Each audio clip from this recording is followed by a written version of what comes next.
sins since her lifetime.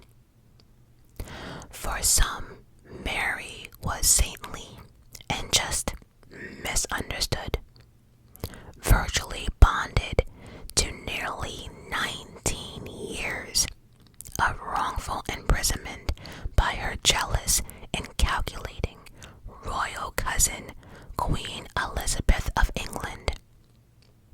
For others, Mary was foolish, gullible, and weak, who fell in love way too easily with ambitious men who would bring her and her title into disgrace. Therefore, she deserved to be in prison.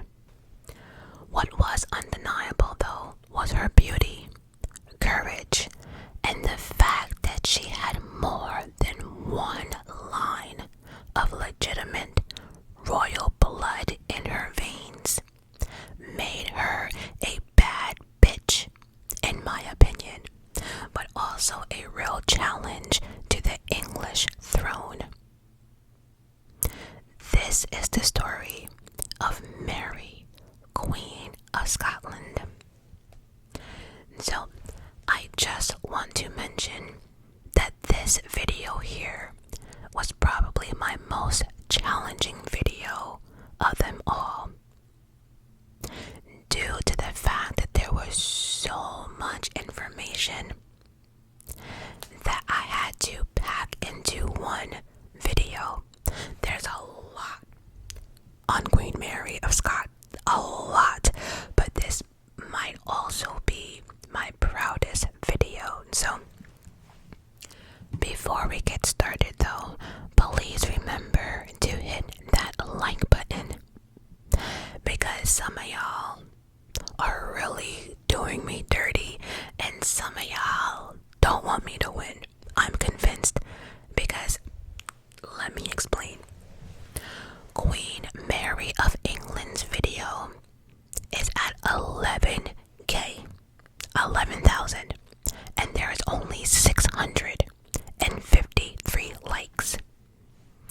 King Henry VIII video is sitting at 14,000 with only 529 likes. Sporus 7.2 with only 407 likes. Why y'all doing me dirty? This video better get over 1,000 likes. It's just hitting the button. I'm not doing another historical video until y'all get this video over 1,000 likes. I put in the work. All I'm asking is to hit that button. That's it. And then when you're done with the like button, go ahead and hit that subscribe button. It's free and you can always change your minds. And for the comments today, bestie, let me know, what exactly are you doing while you're watching or listening to me? Are you drinking, sipping on something, smoking, maybe rolling up something? I don't know. I'm not here to judge. Grocery shopping, cleaning up, laundry. Are you hiding from your kids? Maybe you're hiding from your spouse. Maybe you're out just jogging. Maybe you're sitting in your car. Bestie, let me know what y'all are doing while watching this video. And most importantly, what time is it? What time is it? Drop all of that down below in the comments. And so, without further ado, let's just get to. Before I start this remarkable story of Mary, Queen of Scots, let's just do a real fast recap with King Henry VIII. And I need to make sure that everyone is on the same page and have an understanding, right?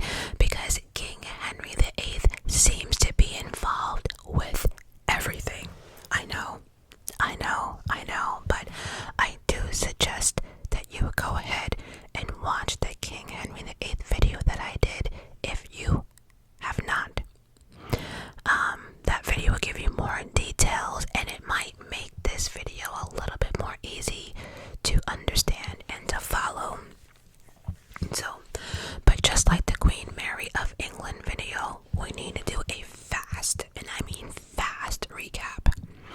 So, Mary Stuart's parents were King James V of Scotland and his French wife, Marie de Guise.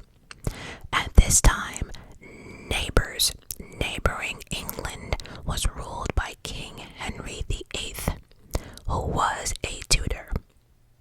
And some of you probably only know King Henry VIII because of his 6 wives: Catherine of Aragon, Anne Boleyn, Jane Seymour, Anne of Cleves, Catherine Howard, and Catherine Parr.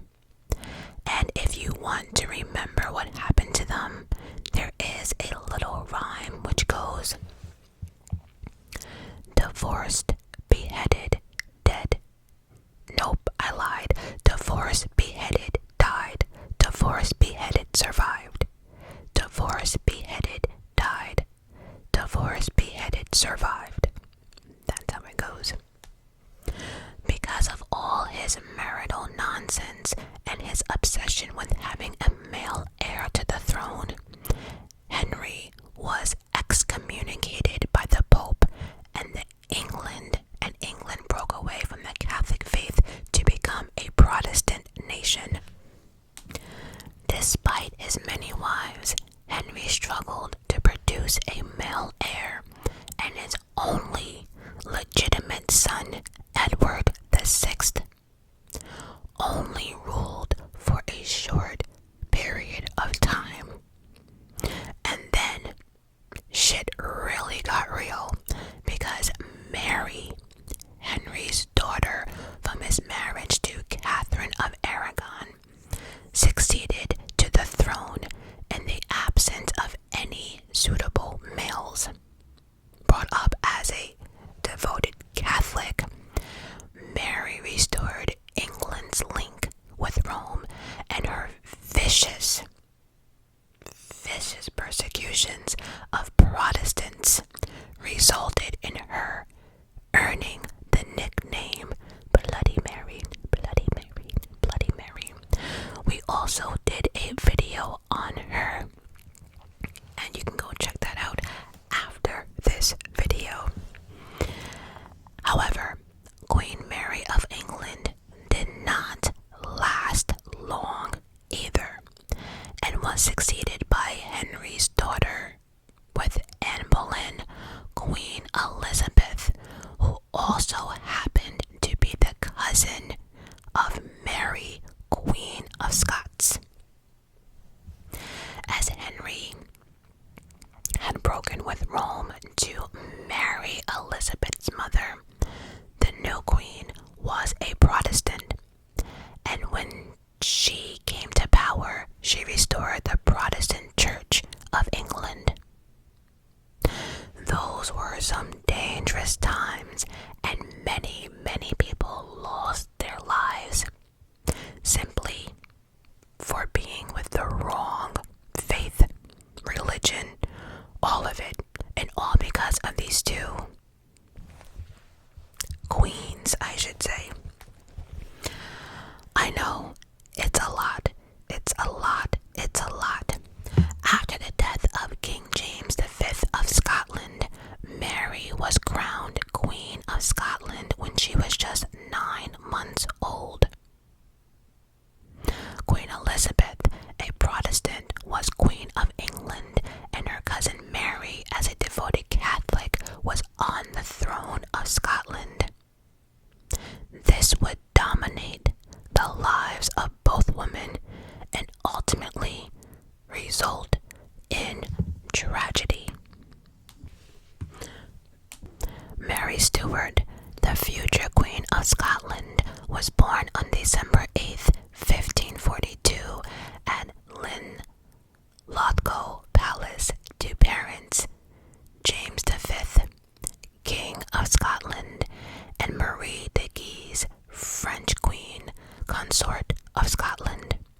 This pissed off King Henry, and he began sending legions of troops to reclaim Scotland and take away Scottish independence as a punishment.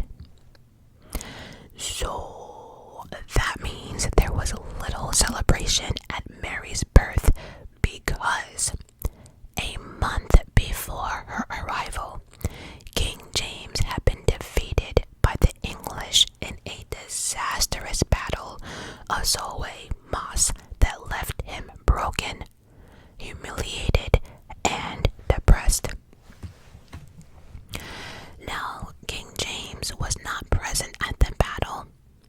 He fell ill and remained at, I had to Google this, at pronounced Loch Maben Castle. He also was not present for Mary's birth. Was not there. But when news reached the king of the birth of Mary, he was disappointed. You know why he was disappointed? Because it was not a male. It was reported that he did not care, which is crazy because he should have been grateful that he had a healthy child, because Marie and the king had two sons who both died in infancy. The couple lost their children in a devastating manner. Let me explain real quick. James, born May 1540, he died in April 1541, less than a month before his first birthday. Now we had Robert, born April 1541, and he died just days after his birth, on the same day that his older brother died.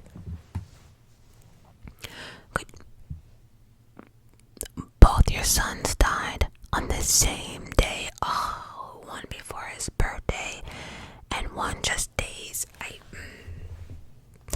The deaths of his son reportedly left King James in a deep, deep depression.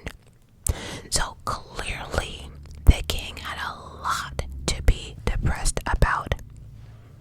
Sadly, just 2 weeks after the battle and 6 days after the birth of Mary, the young king himself, barely 30 years old, died from complications from his head cold on December 14th, 1542. Now, upon research, I did find out that a lot of historians really don't know how the young king died. Some say complications from a cold. Some speculate that he might have been poisoned. Others say it was because of him losing that battle really put him in depression, basically having a nervous breakdown. No matter how we look at it or how he died, his daughter Mary was just 7 days old and the crown was officially hers. So, you do understand that this was a shit show. The person in power is 7 days old, and it's a girl. Oh yes. Oh yes. Could we imagine what frantic discussions they had in that palace? Oh, the secrets, the secret meetings, all of it, right? 7-day-year-old queen. What did that even mean? Well, for Scotland, it meant an immediate instability. A regent had to be appointed, and the fight for power began. The political landscape in which Mary was born into was a dangerous one. It was like a viper's nest. You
shown interest in the 21-year-old widow, as he was between wives at that moment.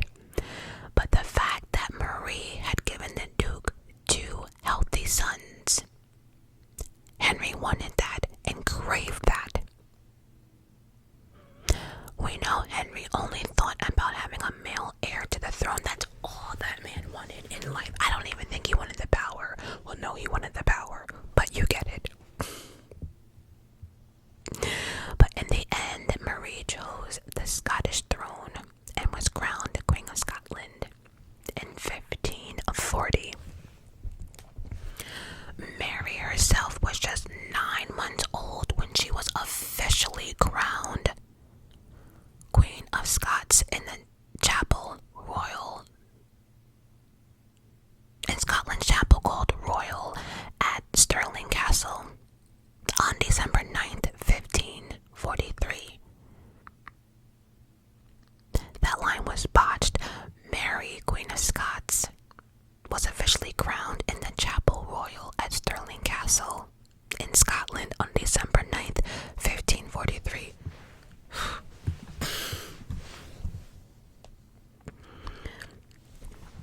Now, King Henry VIII of England's Mary's great uncle saw her as a prime opportunity to finally bring Scotland under English control. Not through conquest though, but through marriage. He proposed that Mary betroth his own young son Edward, a pact that would become known as the Treaty of Greenwich. Unite the crowns through matrimony. But it wasn't that simple, right? Because many Scottish nobles were like, nah, we don't want that, in fear of completely losing independence.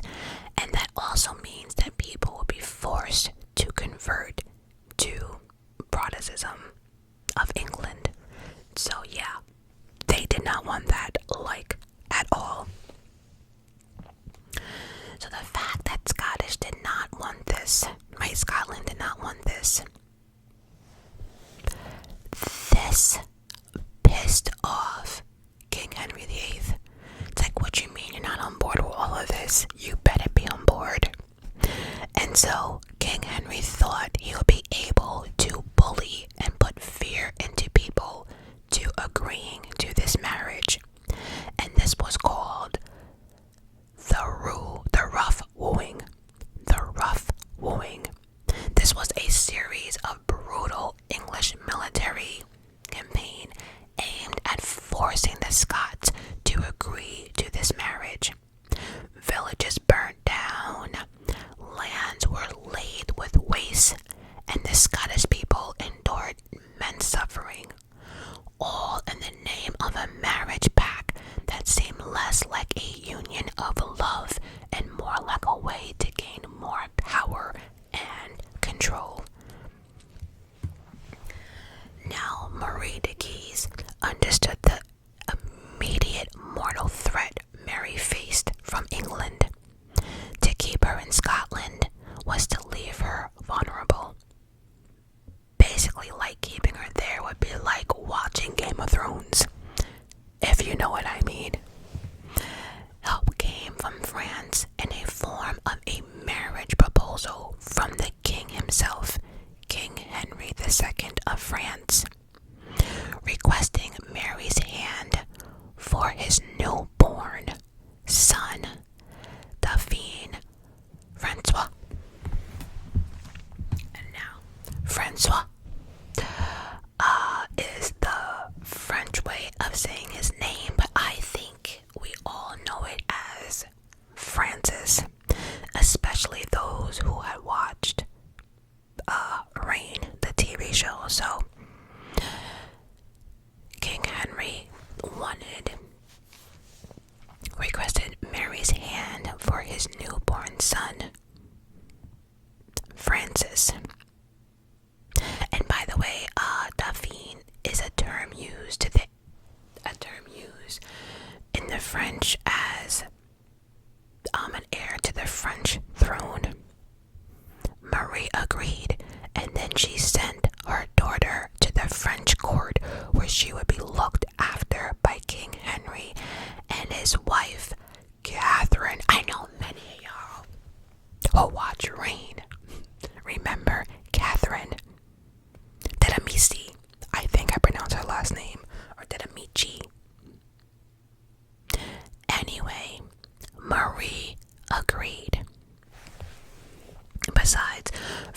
was her home, her family's home, and the traditional lie of Scotland.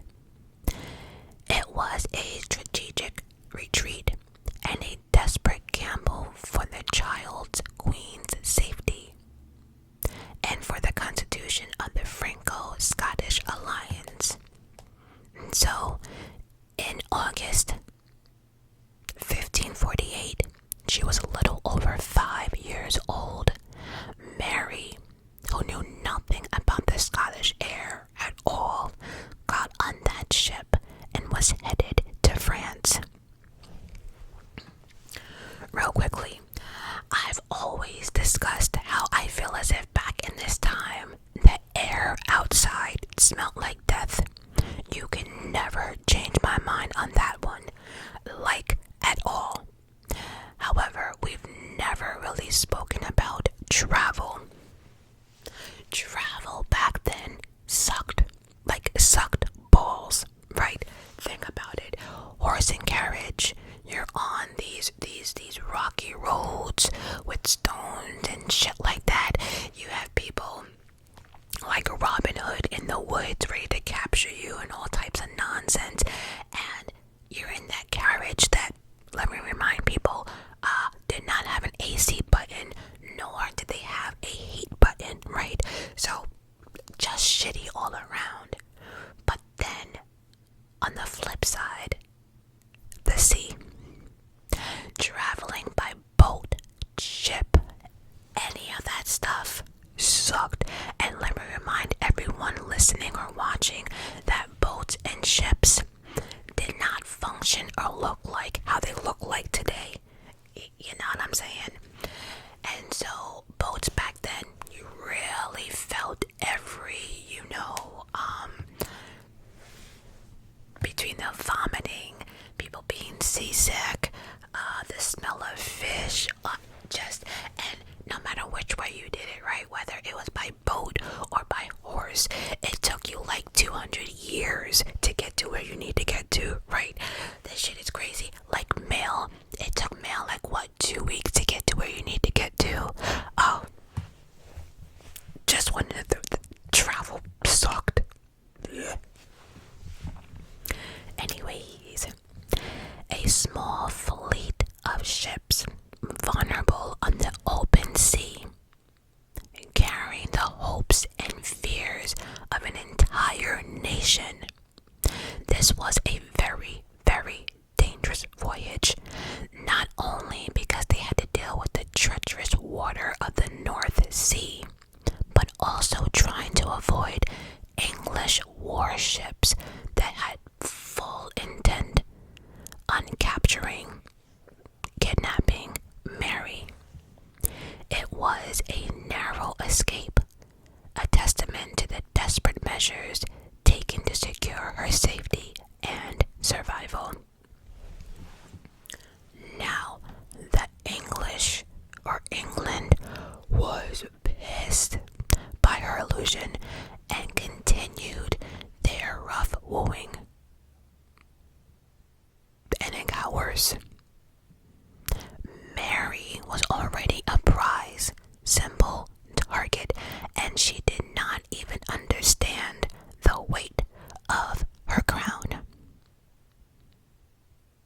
This wasn't just a political maneuver, it was a kidnapping attempt, a royal chase across the water and waves. Now, Mary was accompanied by her 4 young companions, ladies in waiting, all daughters of prominent Scottish noble families known collectively as the 4 Marys. I know what some of y'all are thinking. That was not in the show of Reign. Oh, I know. The bonus section is gonna be for my Reign lovers who watch the TV show, so look out for that. But no, they were all named Mary, and honestly, I think for the show, it just made it a lot easier if everyone's name was not Mary, you know? So, but they were Mary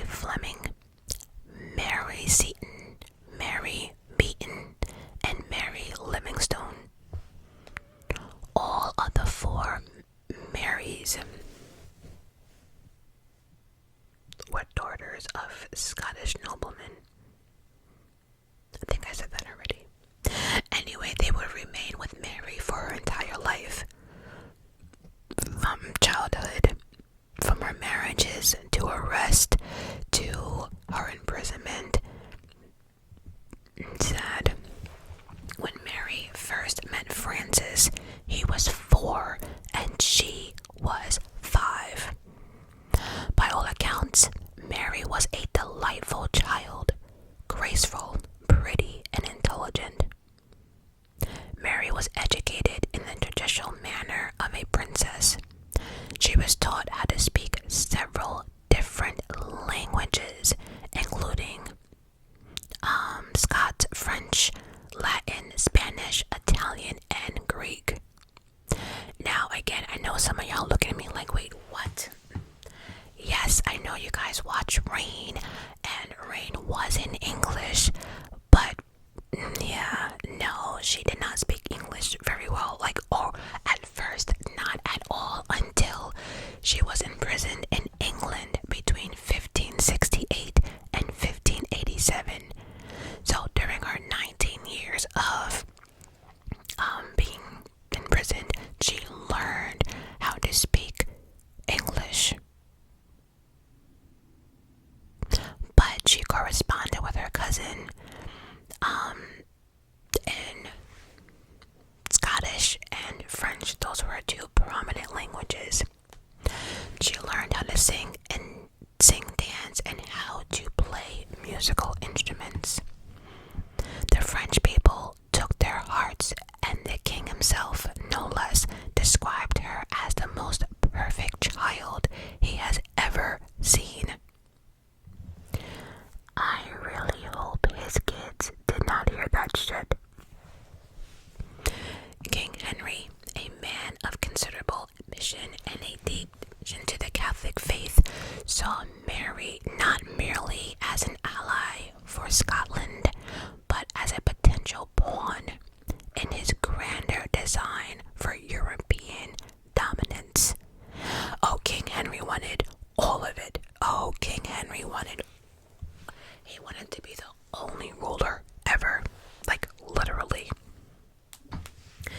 It was a strategic master plan, a move on the geopolitical chessboard designed to checkmate Elizabeth, the future Queen of England, who was growing up as a Protestant threat. But Mary had the finest tutors for everything, basically, including political. So in essence, she was being groomed for a role far greater than just simply Queen of Scotland. She was being prepared for the potential queenship of France and perhaps even England. She grew up alongside the royal children, most notable Francis, her intended husband, and his younger sister Elizabeth, who would go on to marry King Philip of Spain. Question, real quickly. How do you guys think the royal children grew up, right? And I'm not talking about the ones who were next in line for the throne. I'm just talking about in general, right? The other ones, the other kids. Did they have snowball fights? Play hide and seek? Jump rope? Marco Polo? I'm just saying, right? Because if you think about it, times were different back then. And everyone had to be in line. Kids had to be careful on what they said to their friends, because their friends could be like, King Henry's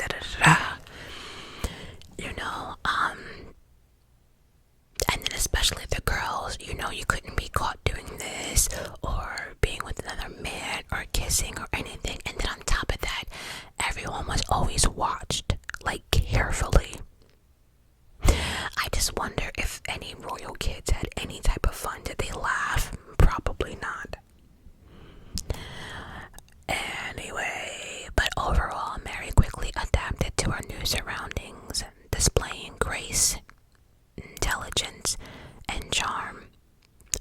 described her as beautiful and tall for her times.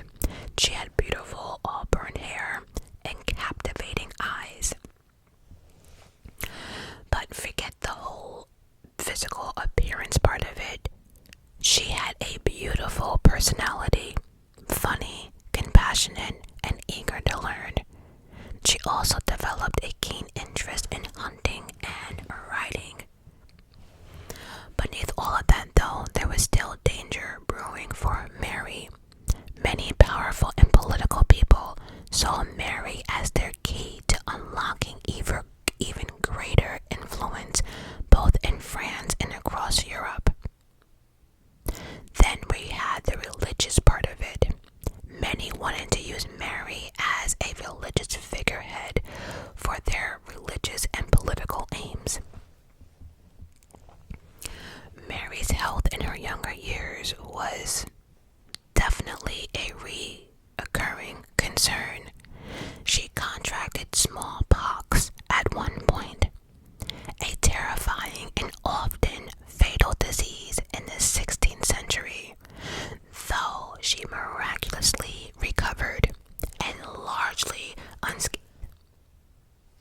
Most people with smallpox then always had severe scarring all over their body and face, but Mary did not. And if she did have severe scarring, let's not act like that would not have been a shit show. A queen.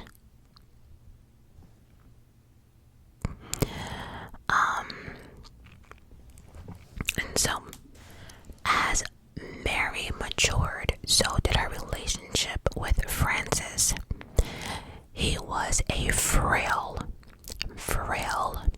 short, sickly boy, frequently ill, and I'm gonna say this again, significantly shorter than Mary.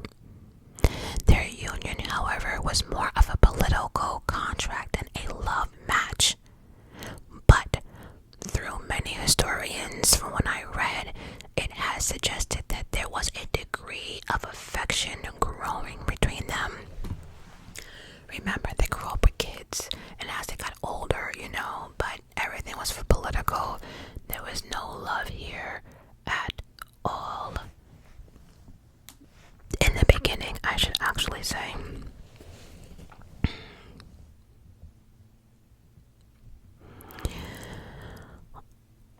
Okay, on April 24th, 1558, at Cathedral in Paris, the Grand Church, Francis and Mary were married.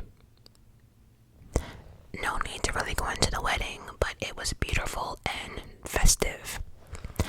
But things shifted in that same year they got married.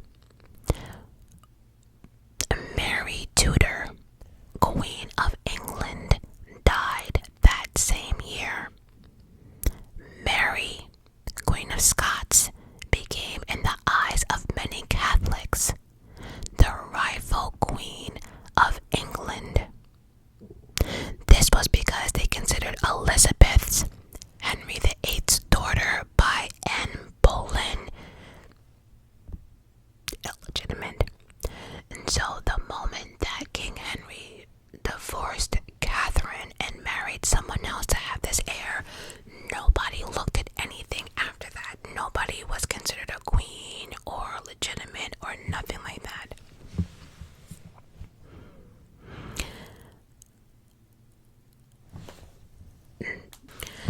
Henry II, Mary's father-in-law, even encouraged Mary and Francis to openly quarter the arms of England with those of France and Scotland, a direct and imperative challenge to Elizabeth's claim to the throne. This rivalry of this throne between Elizabeth and Mary stretched across decades and ultimately claiming Mary's life. In July 1558, tragedy struck. King Henry II of France, her father-in-law died tragically. It was an accident during a jousting tournament held to celebrate a recent peace treaty. A splinter from the lance from the opposite players pierced Henry's eye. It's so funny because if y'all remember correctly, in King Henry VIII, that was his problem, the jousting accident. Now this jousting accident,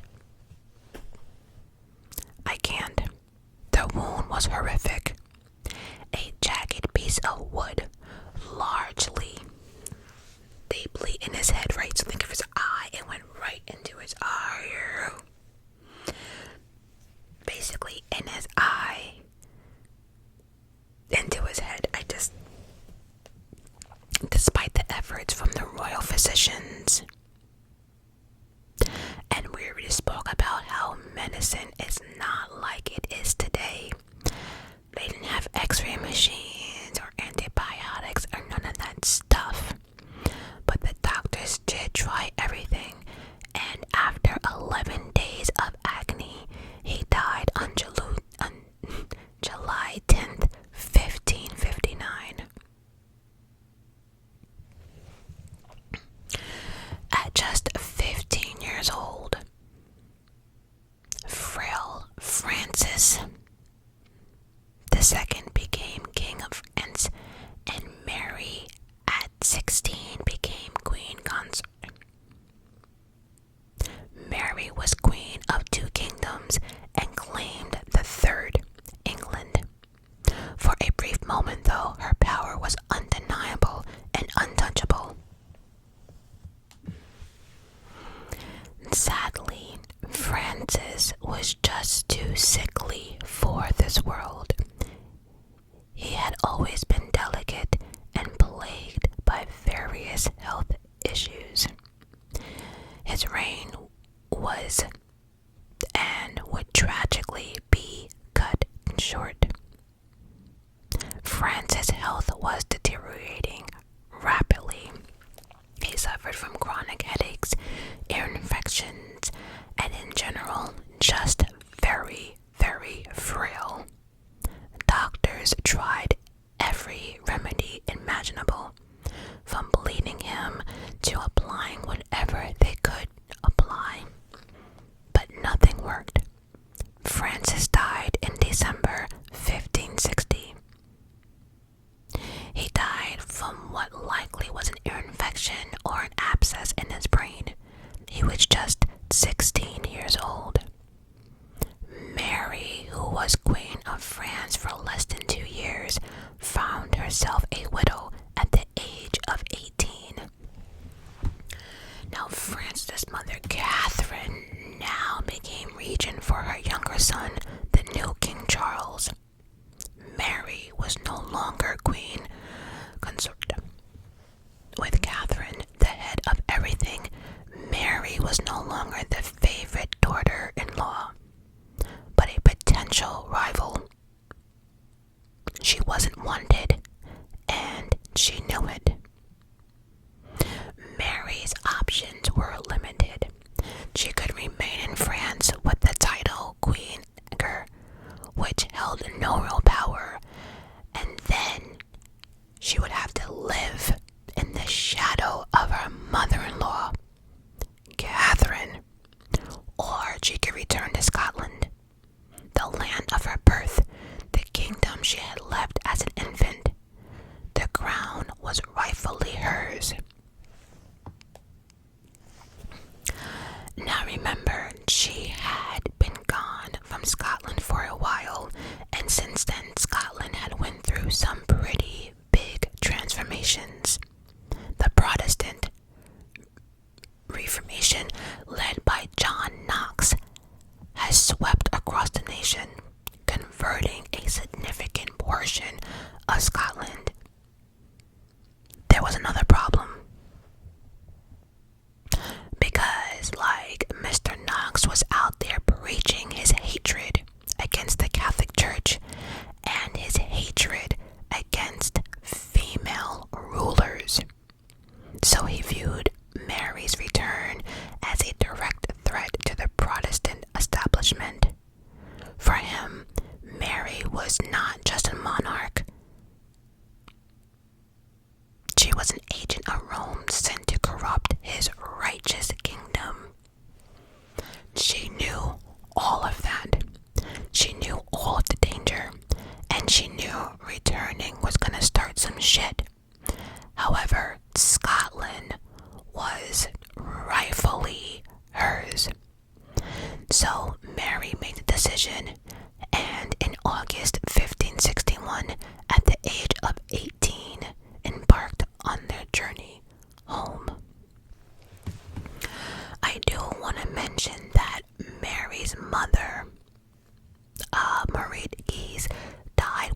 was 44 years old and Mary was just 17. And her mother died of edema. So actually when she got married, I think that same year, she found out that her mother died. And now it seemed as if both of her trips in the North Sea were both dangerous ones, because now she's heading back to Scotland in the North Sea, and there was still a threat of capture by the English ships. You see, English Elizabeth, Queen of England, still viewed Mary's claim to the English throne with intense suspicion and resentment. Mary arrived in Scotland on August 19th, 1561. Now, there were some people there greeting her, but many did not know what to think of her, especially because of her religious beliefs. There were no crowds or adoring fans, clans of celebrating bells. There was nothing like that, right? Nothing at all. Her reception was polite, but unmistakably cool. The powerful Protestant lords, led by her half-brother, Lord James Stuart, greeted her with a mixture of loyalty and a deep-seated apprehension. In a nutshell, he thought she was a threat to the purity of the Scottish people, and left little room for misinterpretation regarding his feelings about Mary's legacy. See, here's the thing, King Henry messed all this shit up with all these different goddamn wives, and so anyway, anyone after Catherine, it was always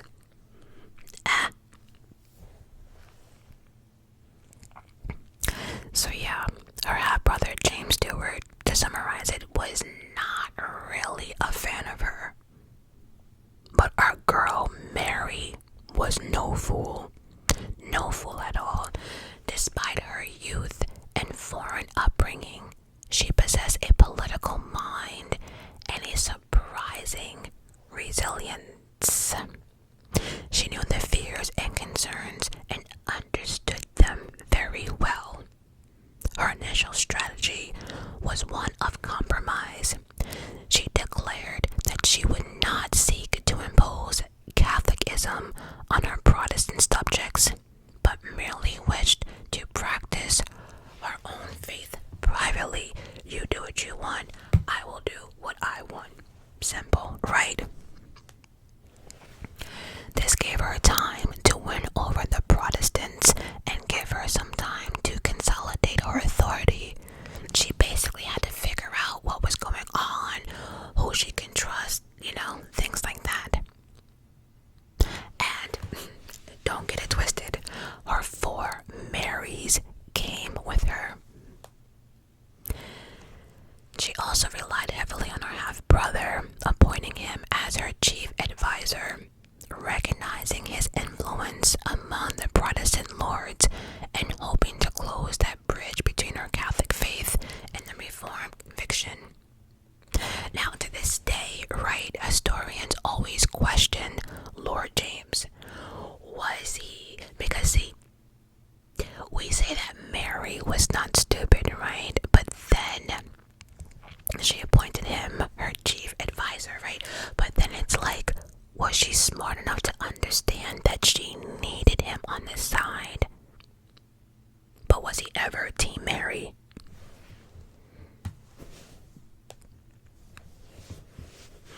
In her early reign, she toured the country, presenting herself to her subjects, listening to petitions and striving to appear as a kind and capable ruler. She showed a keen interest in Scottish affairs, demonstrating a willingness to learn and adapt. She was even able to charm some of the most modern Protestant nobles, winning a degree of respect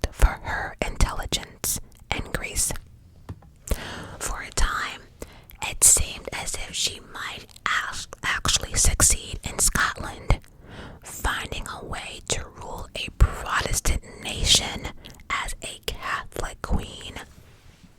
Who knew? She was able to maintain this fragile peace for several years. However, behind the scenes, tensions were rising. Now, one thing Mary could not give up was her Catholic faith. While she permitted public Protestant worship, she had her own private mass that she celebrated and prayed with her Catholic self. But this became a symbol of her continued allegiance to Rome, which was a constant irritation to Knox and his followers. Now, real quickly, John Knox was the leader of the Protestant reform group. He was the leader, and so Mary, in this whole Catholic situation, was just pissing him off. It was a constant irritation. They saw it as a defiant act, and a sign that she secretly had intentions of restoring Catholicism to Scotland. Now, Knox himself engaged in a lot of heated discussions, often confrontations with Mary. Initially, Mary tried to engage with Knox to understand his perspective, even as she disagreed. She invited him to private audiences, attempting to debate his points. These encounters, however, were never productive. There was no changing his views or him even trying to listen and be rational.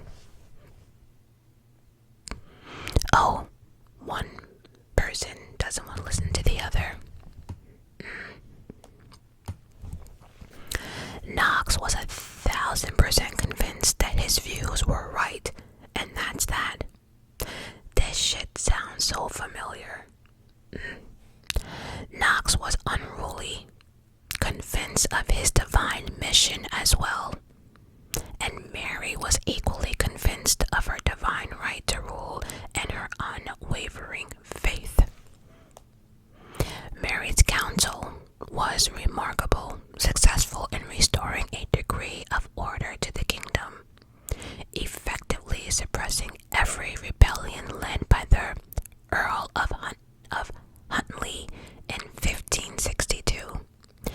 This victory solidified Mary's authority and demonstrated her capacity for this action, proving that she was more than just a figurehead. But there was danger still lurking.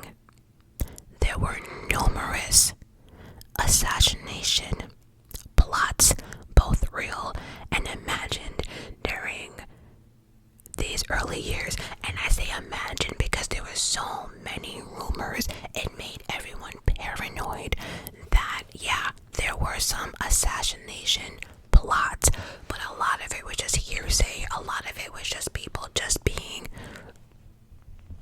paranoid. And let's be honest, alright, back in those days, being poisoned was the easiest way to get someone right. So yeah.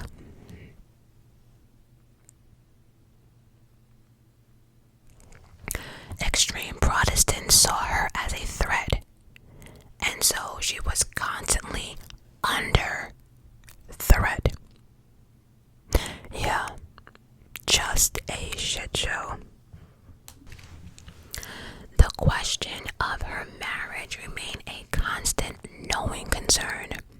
As a young widow queen, her marital status was not merely a personal matter, but a crucial and political one. Her choice of husband would have profound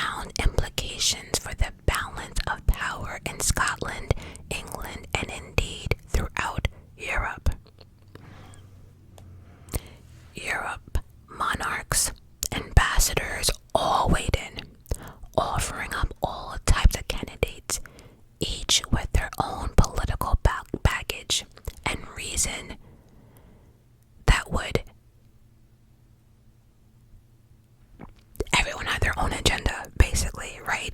No, this was not like, oh, she's pretty, oh, I want love, oh, I want love. No, anyone that weighed in, it was an advantage for them and their country. Everyone was looking out for themselves. There were so many possibilities, but then there was Robert Dudley.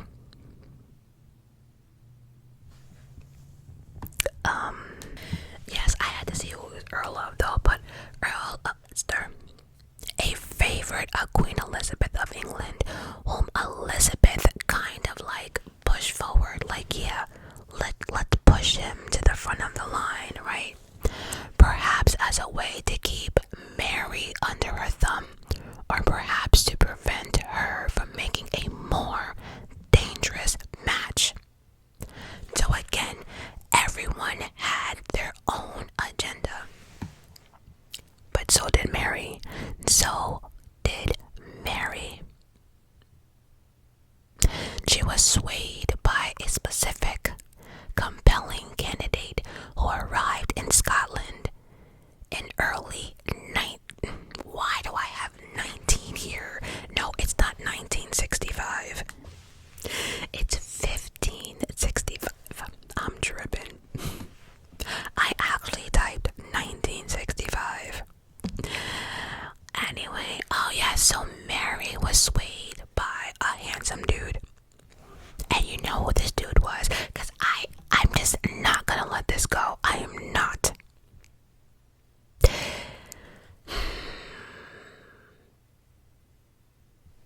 It was her first cousin, Henry Stewart, Lord Darnley. Yeah, Lord Darnley. First cousin, yep. He was an English Catholic, tall and handsome, with a lineage that was impeccable on paper.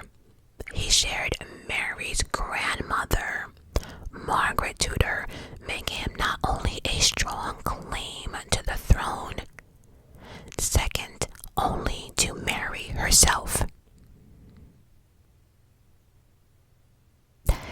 His arrival was facilitated by Mary's desire for political, strong, appealing husband. This is our first cousin. They also saw a union with Darnley as a means to strengthen her claim to England and consolidate Catholic influence. From the moment Mary laid eyes on him, she was captivated. He possessed a youthful charm and certainly dashing arrogance that appealed to her romantic sensibility. Yeah, no, I have to jump in here real quickly. It was her first cousin. I need everybody right now and take a moment real quick. Just take a moment and think about your first cousin. Oh yeah, think about him or her. Yeah, do that. And tell me down below, do you find your first cousin beautiful or handsome enough to be romantically involved? And the moment I said that, I wanted to throw up in my mouth, me thinking about my first.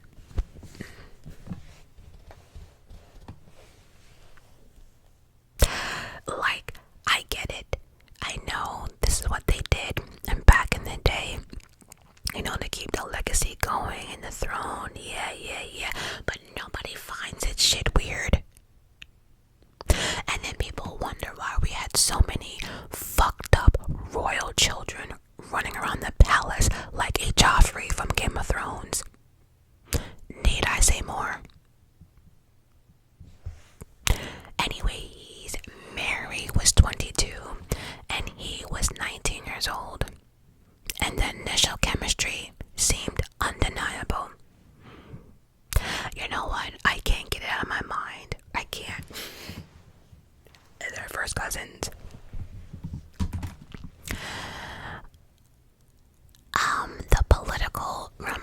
repercussion of this match were immediate and severe. Queen Elizabeth was pissed the fuck off. Oh, she was pissed. She saw this marriage as a direct threat to her own claim to the English throne, viewing Mary and Darnley as a potential united Catholic force with a legitimate claim to succeed her, or worse, actively assassinate her. Now, Queen Elizabeth, though, she wasn't completely innocent. She did tantalize Mary's mind, always playing these little games, dangling the prospect of her being named her successor, but, actually never did it. Yeah. The Darnley marriage ripped away that illusion of control, forcing Elizabeth to view Mary as a true threat and rival. Elizabeth immediately banned Darnley from returning to England and condemned the marriage, but to no avail. They married in July 1565, actually on July 29th to be exact. In Scotland, the marriage caused a significant rupture with the Protestant nobility. The Earl, aka Mary's half-brother James Stuart, was sensing the shift in power and fearing the pissed off people from the Catholic people. Everyone was just pissed. Everyone. You can't please everyone at all. You can't. Oh yeah, his James was pissed. He accused Mary of tyranny and abandoning the Protestant cause. Crazy. This uprising was known as the Chase About Raid. This saw James and other people were trying to attempt to overthrow Mary. But Mary displayed leadership, riding out the head of her troops, swiftly crushing the rebellion. James and his allies were forced to flee to England, seeking refuge from Elizabeth. The marriage between Mary and Darnley quickly fell apart. The initial obsession Mary had for Darnley was replaced by bitterness. Darnley was not this charming, nor this dashing political figure that she thought he was. He was arrogant, conceited, and an alcoholic, and no idea what it meant to be a political figure, or even showed any type of leadership qualities at all. He was also demanding, constantly seeking more power and recognition from Mary than Mary was willing to give him. He insisted on receiving the crown matrimonian, which meant if Mary dies,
recognized the danger of signing that. She wasn't stupid. Think about it, right? In 2025, spouses are out here murdering people for life insurance of like $20,000. Could you imagine like what they would do to be a king? Yeah. The refusal for Mary to agree to this. Mary was like, no. This pissed off Darnley. His temper, his behavior, everything became out of control. What began as, cute puppy love now quickly turned into a nightmare, a mutual dislike of one another, jealousy, and flat-out hatred. And the worst thing about this whole situation is that the marital problems were not a private one. They weren't. No, everyone knew, because Darnley would talk to anyone who would listen. His thirst for power without corresponding.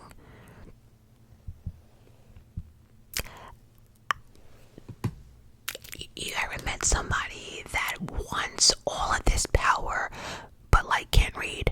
Or somebody who wants all this power and don't even know what power he's asking for? That's kind of like Darnley. He just wanted it all, wasn't capable, but wanted it all.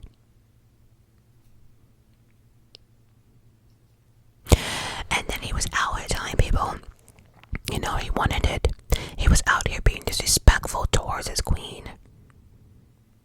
And, around the palace and court, gossip. Oh, everyone was talking about it. Darnley resented Mary's authority, despised her advisors, and grew paranoid about her favoritism towards others, particularly her Italian private secretary, David Rizzio.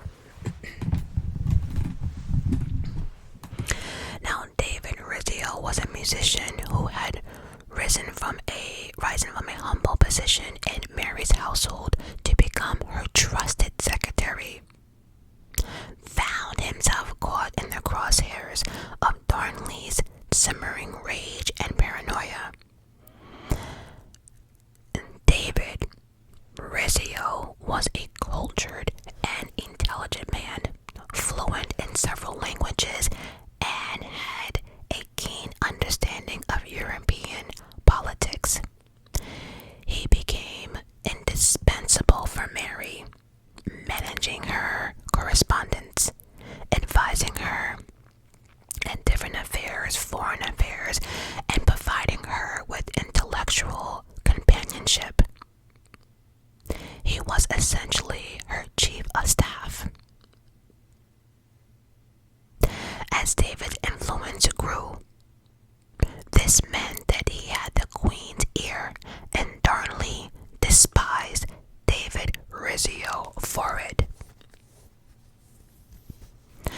Darnley's resentment became worse, and it was fueled by alcohol and, of course, whispers and rumors and everything else. Now, the nobles who have excelled after the chase about Reed saw an opportunity to exploit Darnley and his grievances to manipulate him.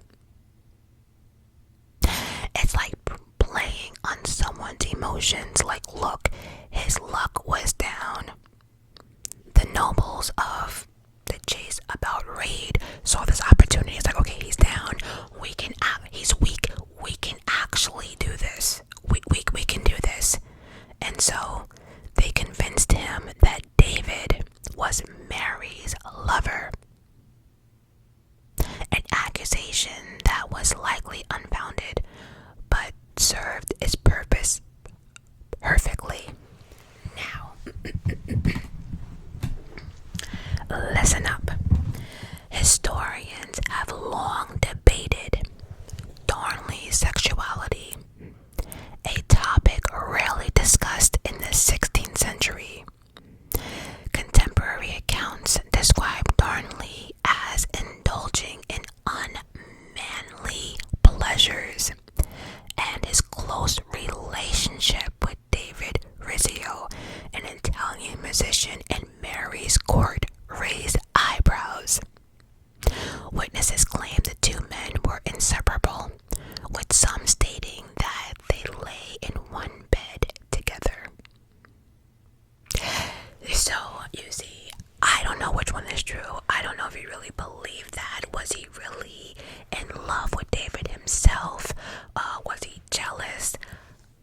chosen location for this horrible act would be Mary's supper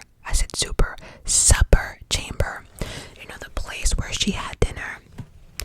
On the evening of March 9th, 1566, a pregnant Mary was having dinner with David and a few other companions when suddenly the door burst open. Darnley entered first, followed by the terrifying figure of Patrick Luther, who was a main leader of the Protestant nobles. Mary right away understood the gravity of the situation. She tried to help David by shielding him, pleading for his life, asserting her royal authority, reminding them that she was their queen. But it did not work. The conspirators dragged David from the chambers, screaming for Mary to help him. He was reportedly stabbed repeatedly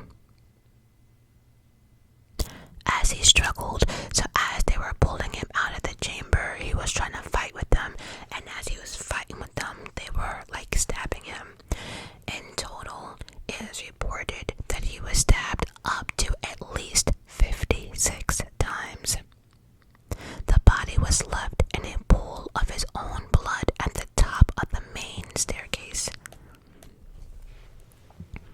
This act traumatized Mary and shattered any remaining trust or love or like even she had for Darnley. The fact that she witnessed it, she was in shock, and she will never, ever forget. Mary quickly understood that her best chances of survival for herself and for her unborn child was to turn Darnley against his conspirators. She played on his weakness, his fears, and his cowardness. She convinced him that he had been duped and that the conspirators would turn on him next. She manipulated his insecurities, painting herself as his only true ally. Her mind games worked. Within days, Darnley became terrified and went ahead and betrayed his fellow conspirators, denying any involvement he had in David's murder and claiming he had been coerced. This allowed Mary to regain control. With Darnley's confession in hand, she was able to rally support from loyal nobles that felt the need to get revenge.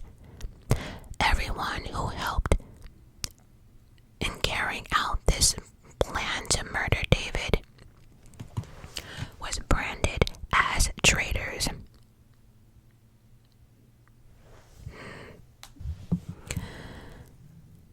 The murder had been a public spectacle. What followed between this married couple was intense tension, arguments, and fights. Darnley was not exactly having the best time either after the murder, because he was hated and distrusted by the Protestant lords and the conspirators he betrayed. He became a ghost in his own marriage, and then he became a full-blown alcoholic. In June 1566, Mary gave birth to a healthy son named James.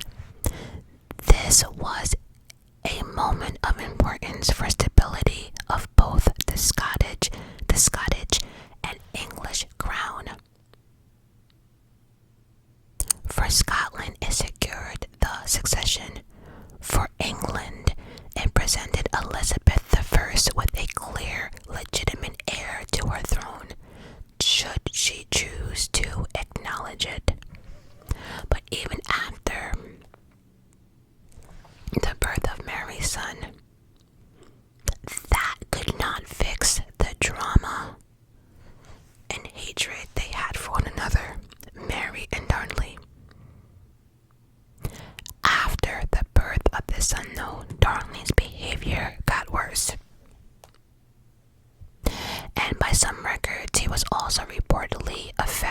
called syphilis, a condition that further degraded his health and fueled his erratic behavior.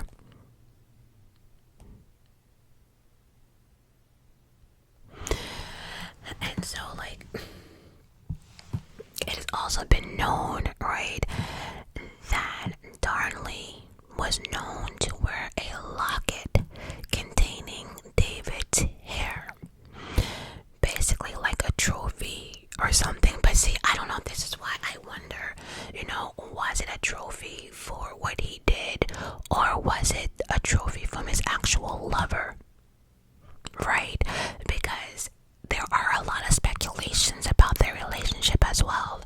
So people thought it was creepy that he would hold on to this, a locket containing David's hair.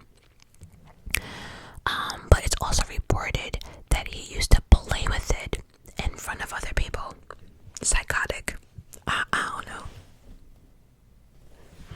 Mary wanted nothing more than to be divorced, but she was bound by the political and religious constraints of that time, and divorce would actually, I think if she got divorced, something would happen to the legitimacy of her son, and so he would not be able to have the throne, which I find it crazy so yeah, divorce will actually delegalize her son. An annulment was a possibility, but even that carried its own risks. The death of Darnley have been heavily discussed amongst historians and people just in general. Ready? Mary reportedly discussed the ideas of Darnley's removal with her trusted advisors, including the powerful and ambitious James Hepburn, 4th Earl of Bothwell. He was a Protestant, but fiercely loyal to Mary, served her faithfully, right? Commanded her forces and acting like her most dependable ally, and was quickly rising to become Mary's favorite. The details of the discussion regarding Darnley's fate remains a mystery and continues to be a subject of debate.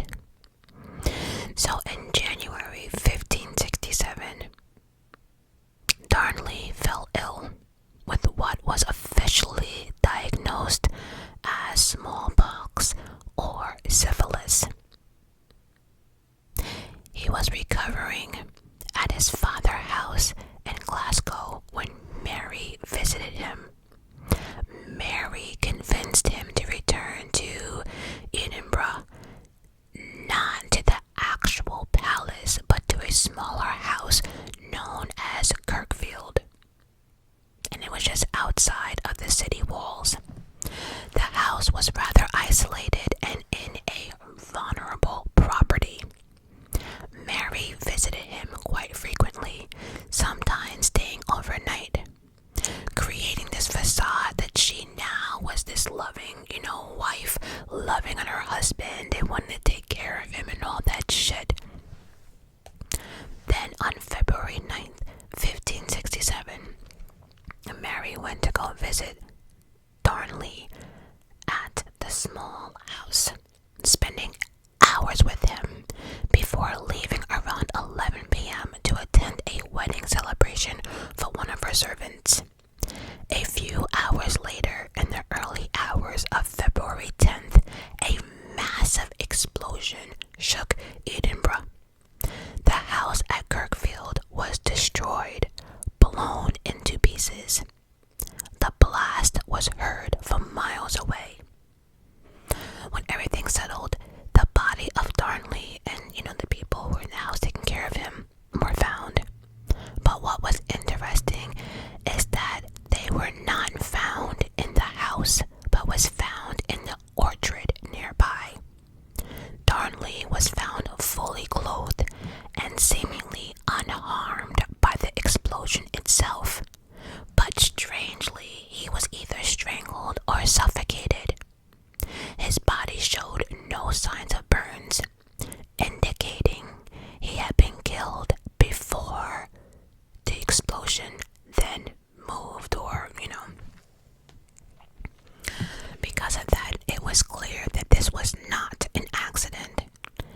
it was an assassination designed to look like an accident. So now everyone is talking in Scotland and in Europe. Who did this? And more importantly, who would gain by this? Immediately, the fingers started pointing at Mary. Her sudden departure from the house, the suspicious timing, her well-known hatred for Darnley was now all working against her. The Earl of Bothwell, aka James Hepburn, as we know, was the closest person to Mary, was also implicated. He owned a property near Kirkfield, and rumors of him involvement, and then of course, the rumors of Mary and him circulated. Oh yeah, once again it became a shit show. Handbills and posters appeared throughout Edinburgh, openly accusing Mary and Bothwell of the murder. Bothwell did go on trial, but was acquitted. Then, Mary's actions following the death of Darnley just fueled the rumors even more. She started showing public affection for Bothwell. Oh yes, in public. No, she didn't care. Yeah, again, the kingdom was a shit show. The incident at Kirkfield and the murder of her husband would forever hang over Mary, and this started her downfall. And the situation just got worse because there were ballads denouncing Mary and Bothwell as the murderers. Things were getting plastered on the city walls, depicting Mary as a mermaid, a symbol of prostitution. Oh yes, and Bothwell, well, they just mocked him any way they could. And so, there's actually a twist to all of this. On April 24th, 1567, just 2 months after Darnley's murder, Mary was returning to Edinburgh from Stirling, where she had visited her son James. Bothwell, at the head of force of several, he was the head of several hundred men, and they intercepted her royal voyage. Yup, he reportedly abducted her and escorted her to Dunbar Castle. Mary herself later said that she was ravished by Bothwell at Dunbar Castle, a claim that remains a debate amongst historians.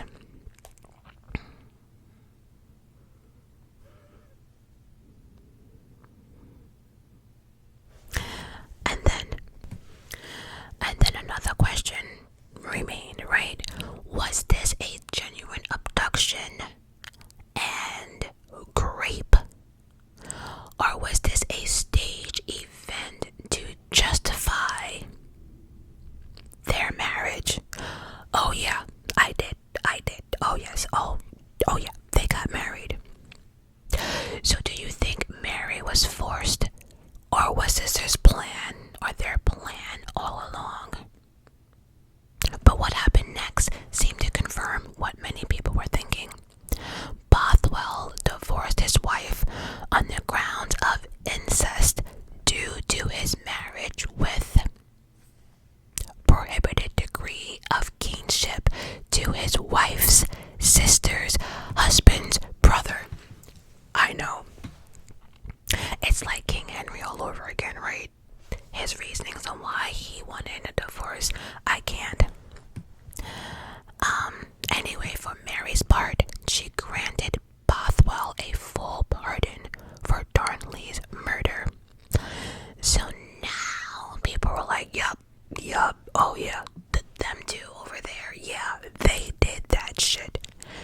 was no doubt in people's minds after that.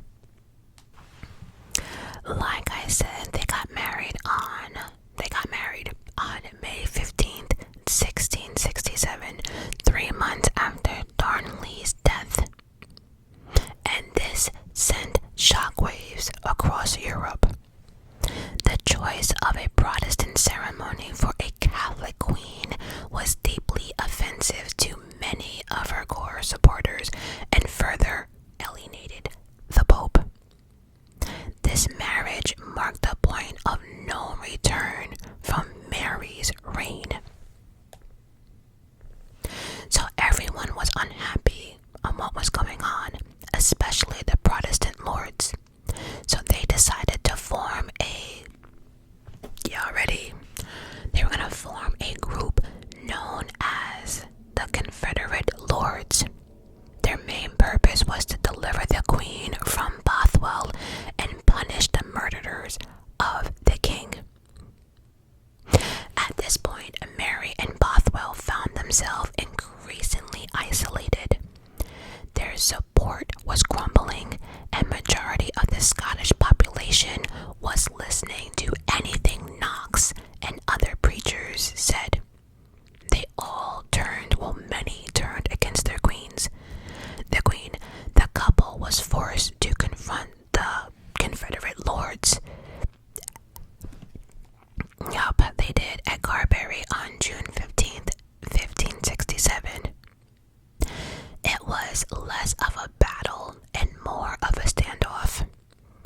Mary attempted to rally her troops, but again her support was dwindling, and their morale was non-existent.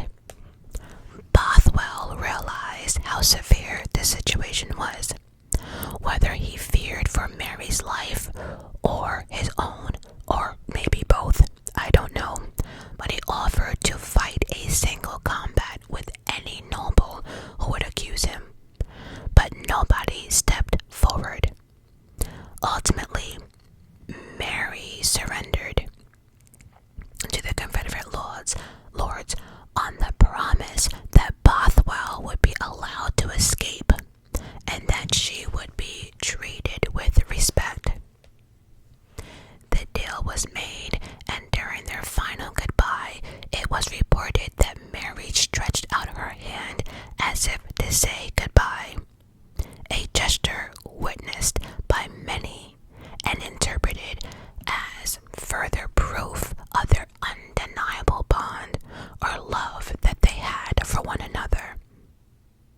Bothwell was allowed to ride away, eventually making it to Norway, where he would be imprisoned and eventually die in a Danish dungeon years later.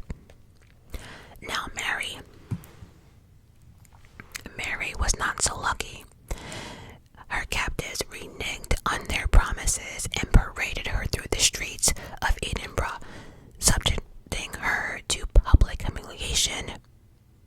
And then, of course, she had to listen to people yell out, burn, kill the murderers, all that stuff.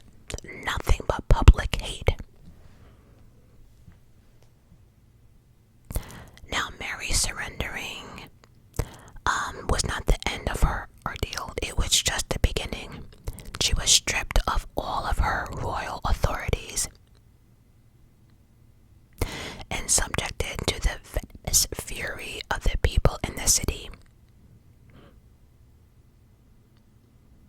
Mary was transported to Leven Castle. It was isolated and situated on an island in the middle of a lake. This castle was chosen deliberately because it was a watery defense, which means it would make escape almost impossible. So they thought. Mary went from being a queen to being stripped of her royal titles. Luxury clothes were replaced by simple garments, and every move was monitored. She was a common prisoner. The Confederate lords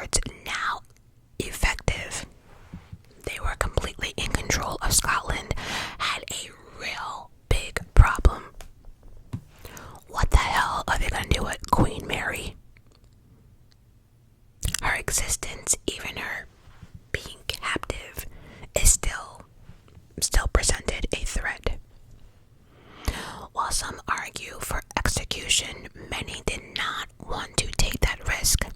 They needed to legitimize their takeover, and executing a crown queen, even as controversial as Mary, was just too far from any risk that they were willing to take. The international outrage and a potential intervention from France or Spain, yeah, they didn't want that shit. Their only solution, they believed, was to force Mary to renounce her throne. This would provide a legal basis for their rule and establish their infant son James as the rightful monarch. On July 24th, 1567, just a month after her capture, Mary was presented with papers of abdication. Mary initially refused, clinging to her divine right to rule, but the Confederate lords put immense pressure on her, even giving threats against her life and the life of her son. They made it very clear that if she refused to do this, it would lead her to our immediate trial and execution for Darnley's murder, which we all know she would have been found guilty for. But Mary didn't care about none of that. The only thing she cared about was the life of her son, what was going to happen to her son. And so she signed the papers. When Mary signed those papers, it was a signature of surrender and defeat. By signing those papers, it made her infant son James VI as King of Scotland and appointed her half-brother as regent during James's infant and child years. This was a hard pill, I feel, for Mary to swallow, right? Seeing the crown pass to her infant son, knowing the dangers, knowing that she herself could not protect him, and then it was run by the very man who often opposed her, who didn't even like her. Again, she was defeated. This was it. Her son James VI, at just 13 months old, was crowned King of Scotland and Stirling, with John Knox preaching the sermon. So she had John Knox, who hated her, and then her half-brother.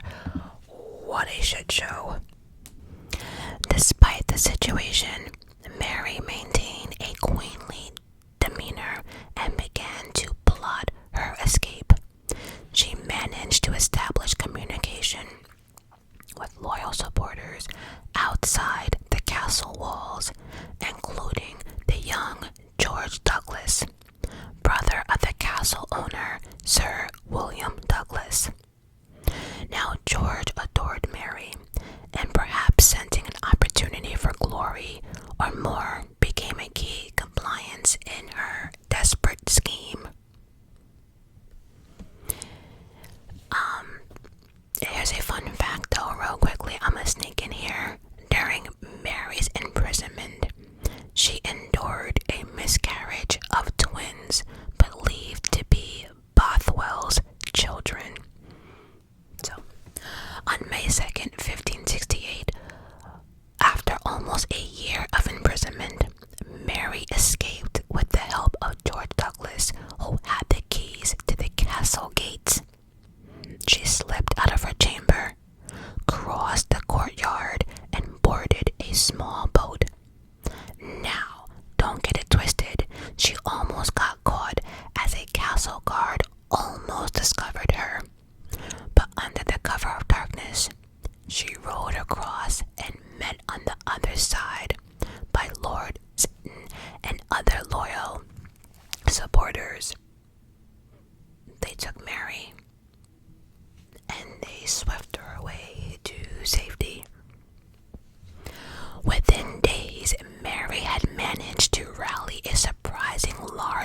force of loyal Catholics and some Protestant nobles that were eager to restore her to her throne. She was able to gather up 6,000 men. This was her desperate last attempt to reclaim her crown by force. However, she was defeated by the regent Ray's army at the Battle of Lincoln on May 13th, 1568, just 11 days after her escape. It was swift, brutal, and Mary witnessed the entire thing from a nearby hill. At that very moment, Mary realized her cause was lost.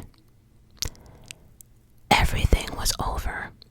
Her dreams of reclaiming her kingdom shattered on that battlefield. Mary had no other choice and made the faithful decision that basically will define the rest of her life, like literally. She fled south, seeking refuge and aid from her cousin, Queen Elizabeth of England. It was a decision made out of desperation, a last resort that would seal her fate. In prison for the next 19 years.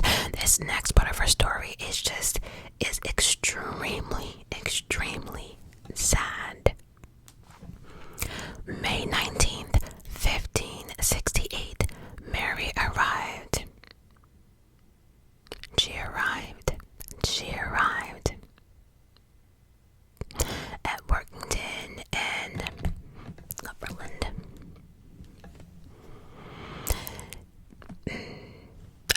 I just know what's gonna happen. I'm just like, anyway, she arrived looking tore up, because remember, she was supposed to be a royal, but when she arrived, she looked like a fugitive. Clothes torn, dirty looking, and she only had a few loyal attendees and a heavy burden of her past. Little did Mary know, though, she was walking straight into a cage, prison, cage, whatever. Queen Elizabeth greeted her politely yet firm. Now, Queen Elizabeth had a big problem. Mary was her cousin, but yet she was a threat to her, but in the same sense, she was a monarch and a fellow queen. To simply hand her back over to the Scottish laws, who were most definitely going to execute her, would be a very dangerous problem. Dangerous and a big problem.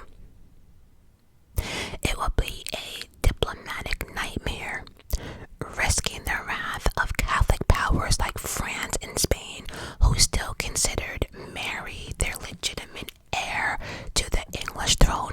See, we have to understand that Queen Elizabeth knew what was going on here. She knew, because of her father's sloppiness, that there was people who thought that she should be the queen and people who thought that Mary should be the queen, right? There was a lot, and all of these damn wives, all these damn kids. This is what happens. But also, too, if there is no male heir, then they have to start seeking elsewhere. It's a shit show. And so Elizabeth couldn't just hand Mary over, and then Elizabeth could not support Mary openly. That would mean antagonizing the Protestant lords of Scotland and potentially inviting a Catholic invasion of England, with Mary as a figurehead.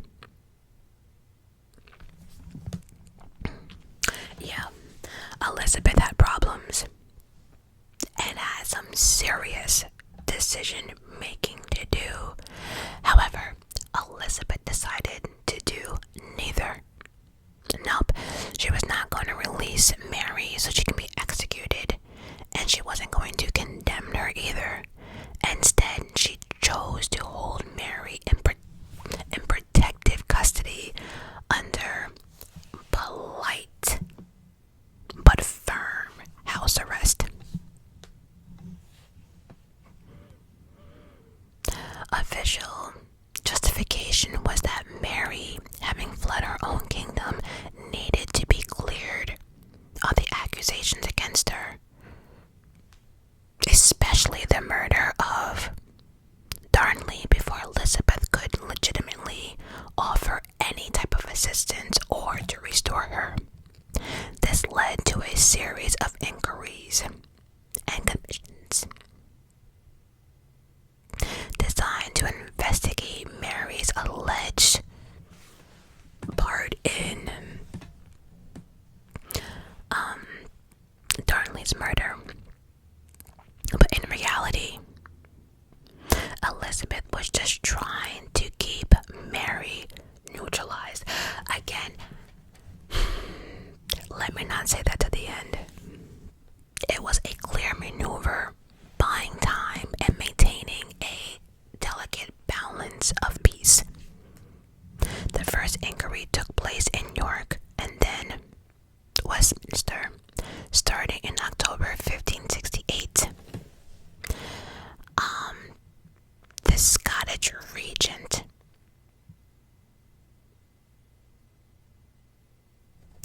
was Mary's half-brother, presented his evidence, most notably the infamous casket letters.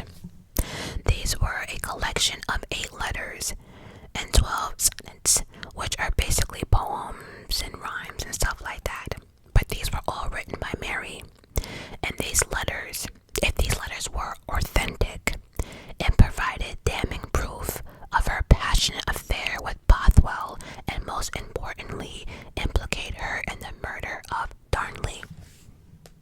The casket letters became the central, most controversial piece of evidence against Mary.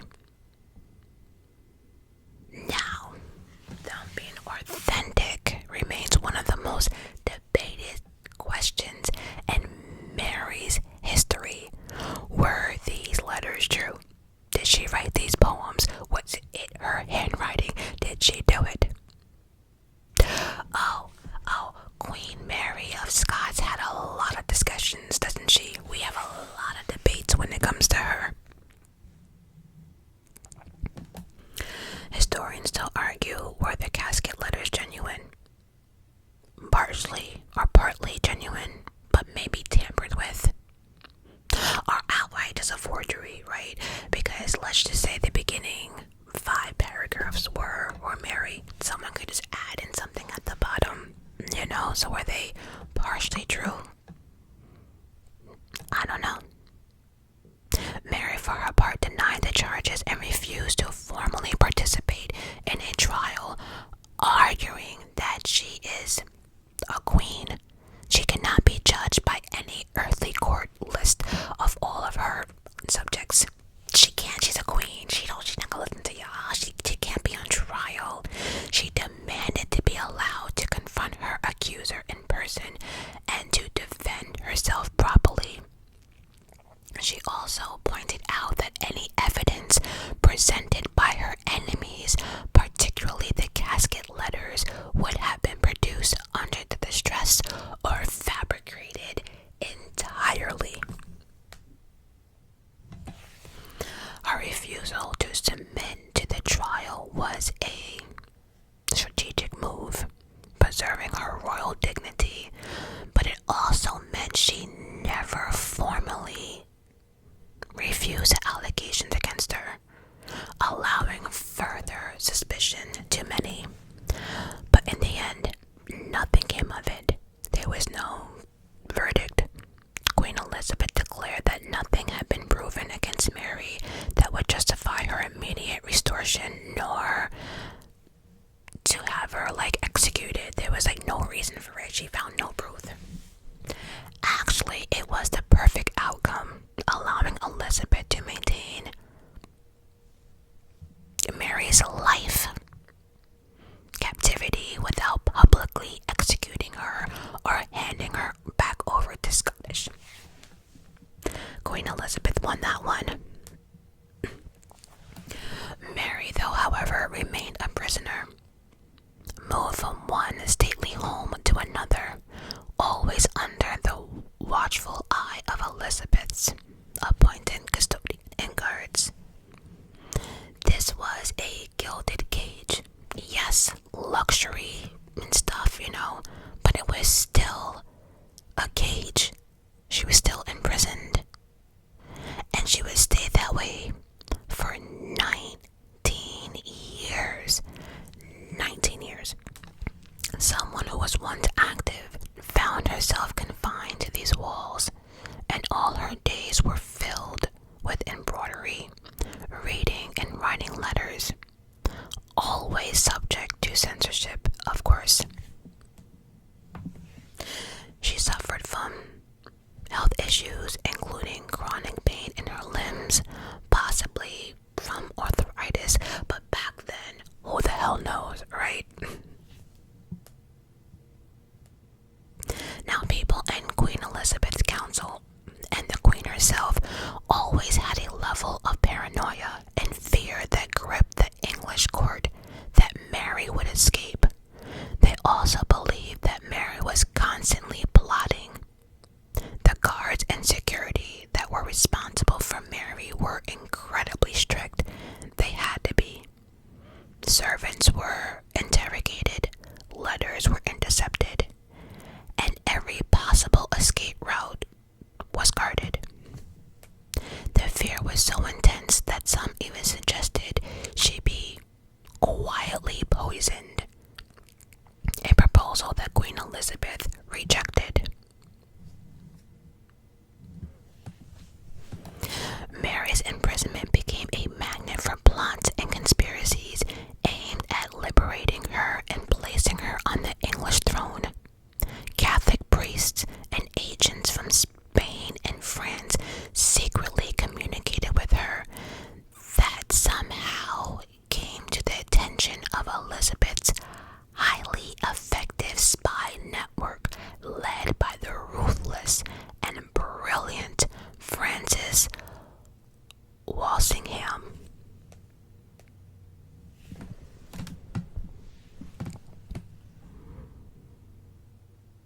These plots, however ill, whether they failed or not, provided Elizabeth's government with the justification they needed to maintain Mary's confinement.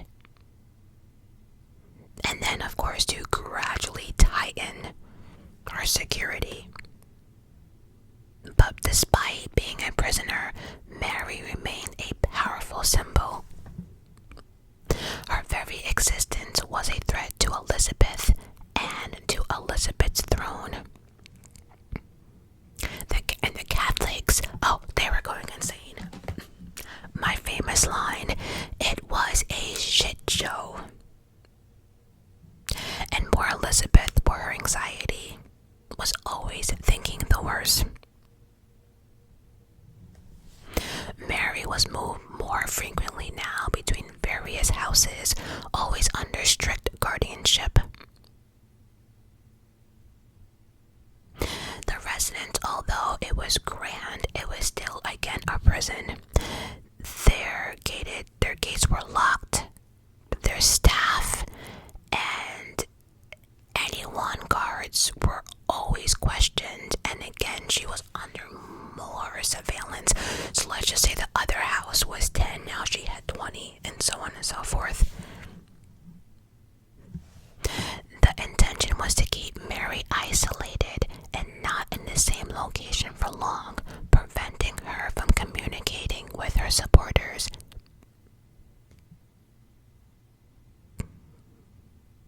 But despite all this, Mary was still able to have a line of communication, secret messages, often tiny and concealed within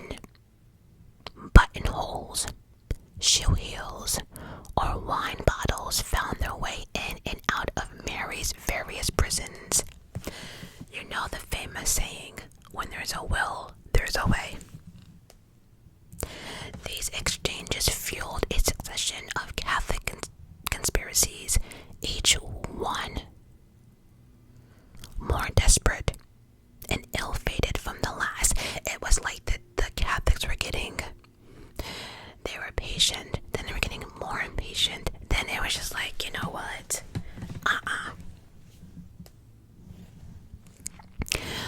But the earliest significant plot was called the Riddlefray Plot of 1561. It involved a Florentine banker whose name was Roberto Riddlefray, who planned to assassinate Elizabeth and then marry Mary to the Duke of Norfolk, England's premier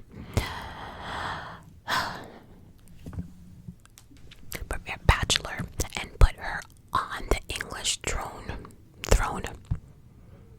with the aid of Spanish invasion. So it seemed as if like many people, I don't even know, like you can let me know down below, right? But do you think more people were team Queen Elizabeth of Scott or more Queen Elizabeth of Scott? No, Queen Mary of Scott or Queen Elizabeth? I'm not really sure here. But anyway, this plot, Riddlefray, oh yeah, that little plot, yeah, that was also found out through Elizabeth's counsel. It sure was. We have to understand something though. Walsingham hated Mary. Oh, he hated her. He was a man of proud Protestant convictions, and he just saw Mary as an ultimate threat of England's security and Elizabeth's life. He just hated her. I can't say it any nicely. He hated her. And when I tell you this man did not play, he had a vast network of spies, agents, informants, you name it, he had it. His methods were brutal and his surveillance were relentless. Anyway, when the Riddlefray was uncovered, the Duke of Norfolk was executed for treason, and Mary's situation became even more fucked up. Elizabeth's council was completely irritated now. They were done. They were done with all of the communications and Mary and moving her, and they were just over it.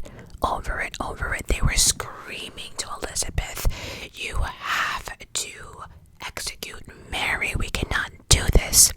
However, Elizabeth was like, and we will never know her reasons. But honestly, for me, I feel as if Elizabeth didn't move too fast for two reasons. Number one, that was her cousin, like deep down inside, that was her cousin.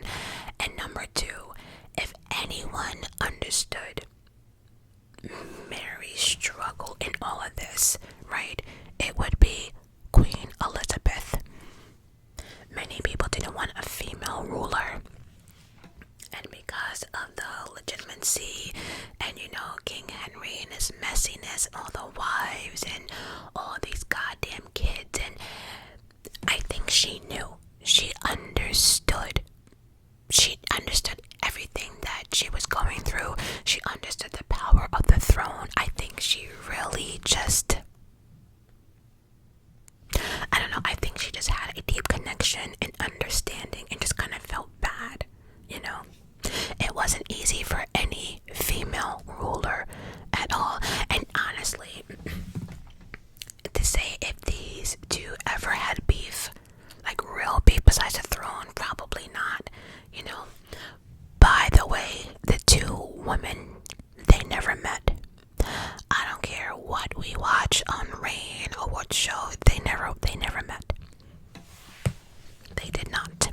So, and also too, in some of the letters that Elizabeth read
was intercepted. Every whispered, every rumor had to be checked. Every failed attempt to liberate her was building a case. Shitload of evidence. They were gathering. They were going to do anything they could to execute this queen.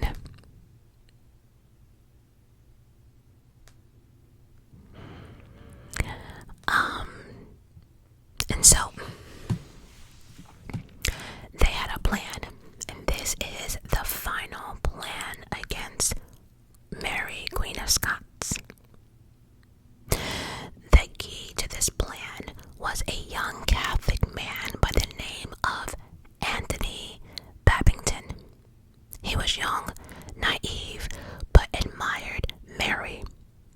He was approached by Walsingham agents who believed, Anthony believed, they were genuine Catholic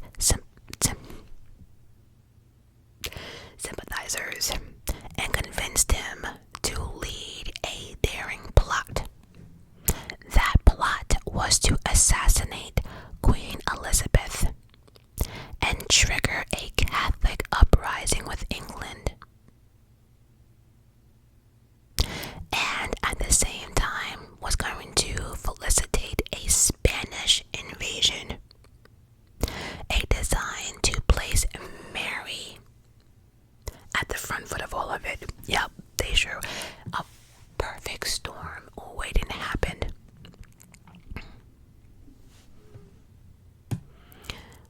Walsingham long suspected that Mary had been communicating with outside conspirators by her letters and were carefully coded and smuggled.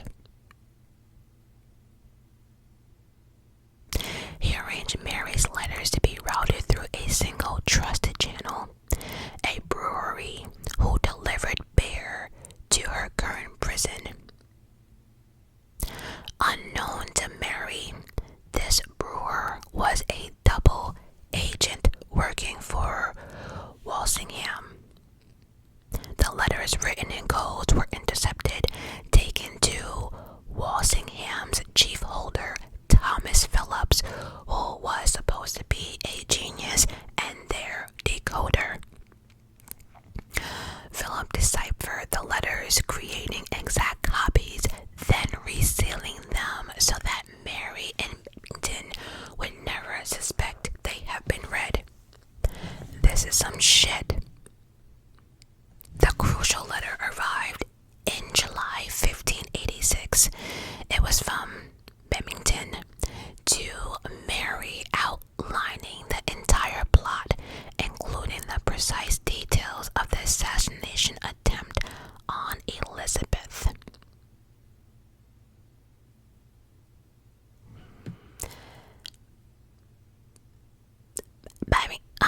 Babington explicitly sought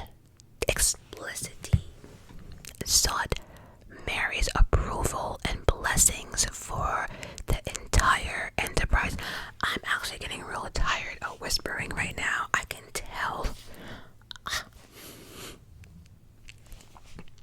In response, Mary endorsed a plan indicating her full support for the proposed invasion and the removal of Elizabeth. Crucially, however, she expressed no explicit mention of the assassination plot or part against Elizabeth. She did not agree to the killing, none of that. Whether this was a deliberate oversight, I don't know. Phillips, knowing the significance of the letter, added a tiny gallows symbol to the copy. Oh, so you're just gonna add your own stuff, right, bitch? The moment that letter was deciphered, Mary's fate was sealed. He had everything he needed. The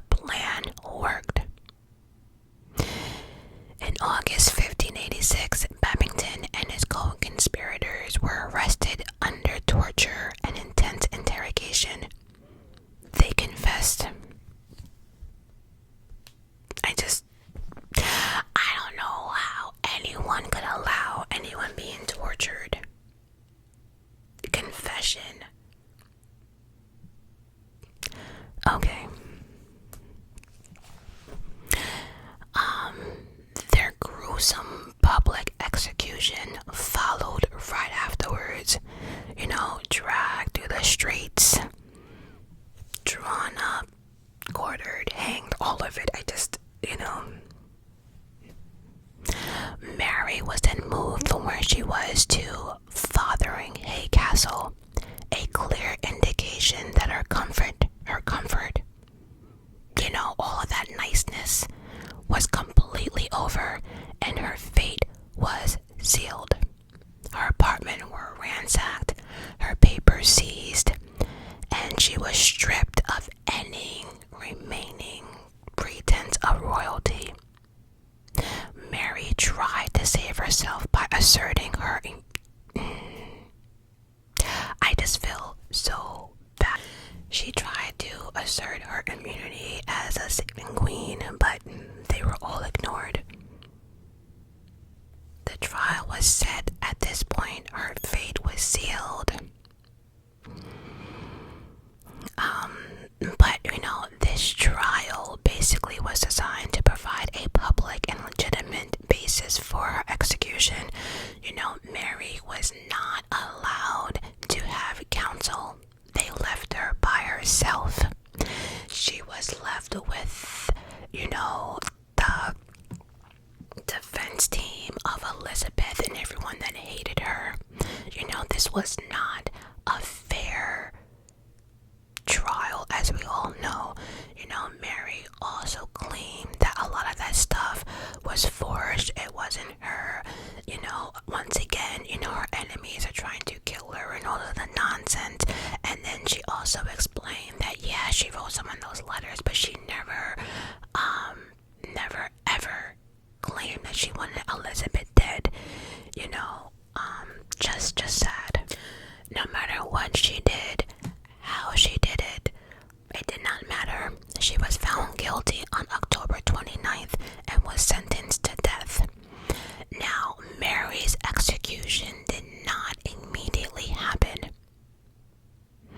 Elizabeth, despite the overwhelming pressure from her counsel, hesitated. It was still nagging at her to execute an anointed monarch. It held political, dangerous. And again, it was family. She understood what this world was doing to these two. She understood. That's how I see it. She completely understood. And she battled with this decision for months. She even finally, remember before they were saying, I'm just poison her. And she said no. Elizabeth now was in talks about secretly poisoning Mary so she would not have to publicly execute her and start this war from the Catholics or for whoever else. But her counsel said no. They wanted her to be executed in front of the people. Here's the thing, right? Who has the last say so? Right? I just feel as if, okay, so some of your councilmen might hate you, but you are the queen. They are supposed to do what you tell them to do. Because this execution was also a shit show. They should just put some little poison in her little porridge and kept it moving, because what?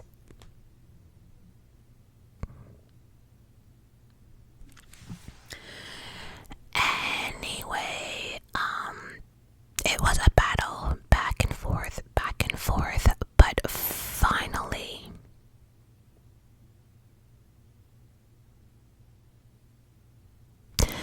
after being pressured, after everything, just after all of it, Elizabeth finally signed Mary's death warrant.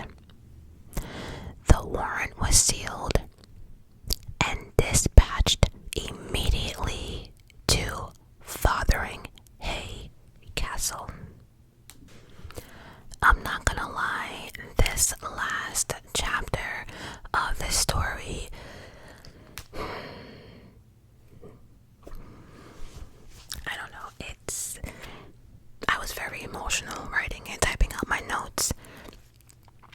I did.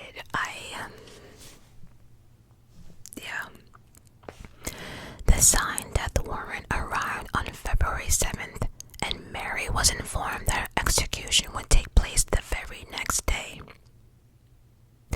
Everything that Mary went through up to this point, she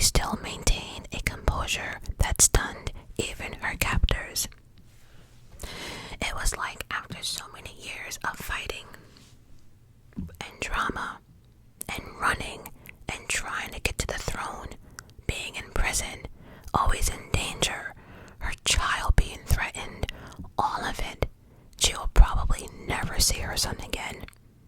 Her love life was a shit show. It seemed as if every person around her, including men especially, betrayed her. So in a sense, it was like Mary was at peace. Life was over. In the final hours preparing for her death, she distributed her few remaining possessions to her loyal servant, wrote farewell letters to her family and allies in France, and prepared her, well, she also prepared her will. She spent time in prayer. She selected her clothes for the execution, a black gown traditionally worn by French queens in mourning, but beneath it, a rich crimson red petticoat and sleeves.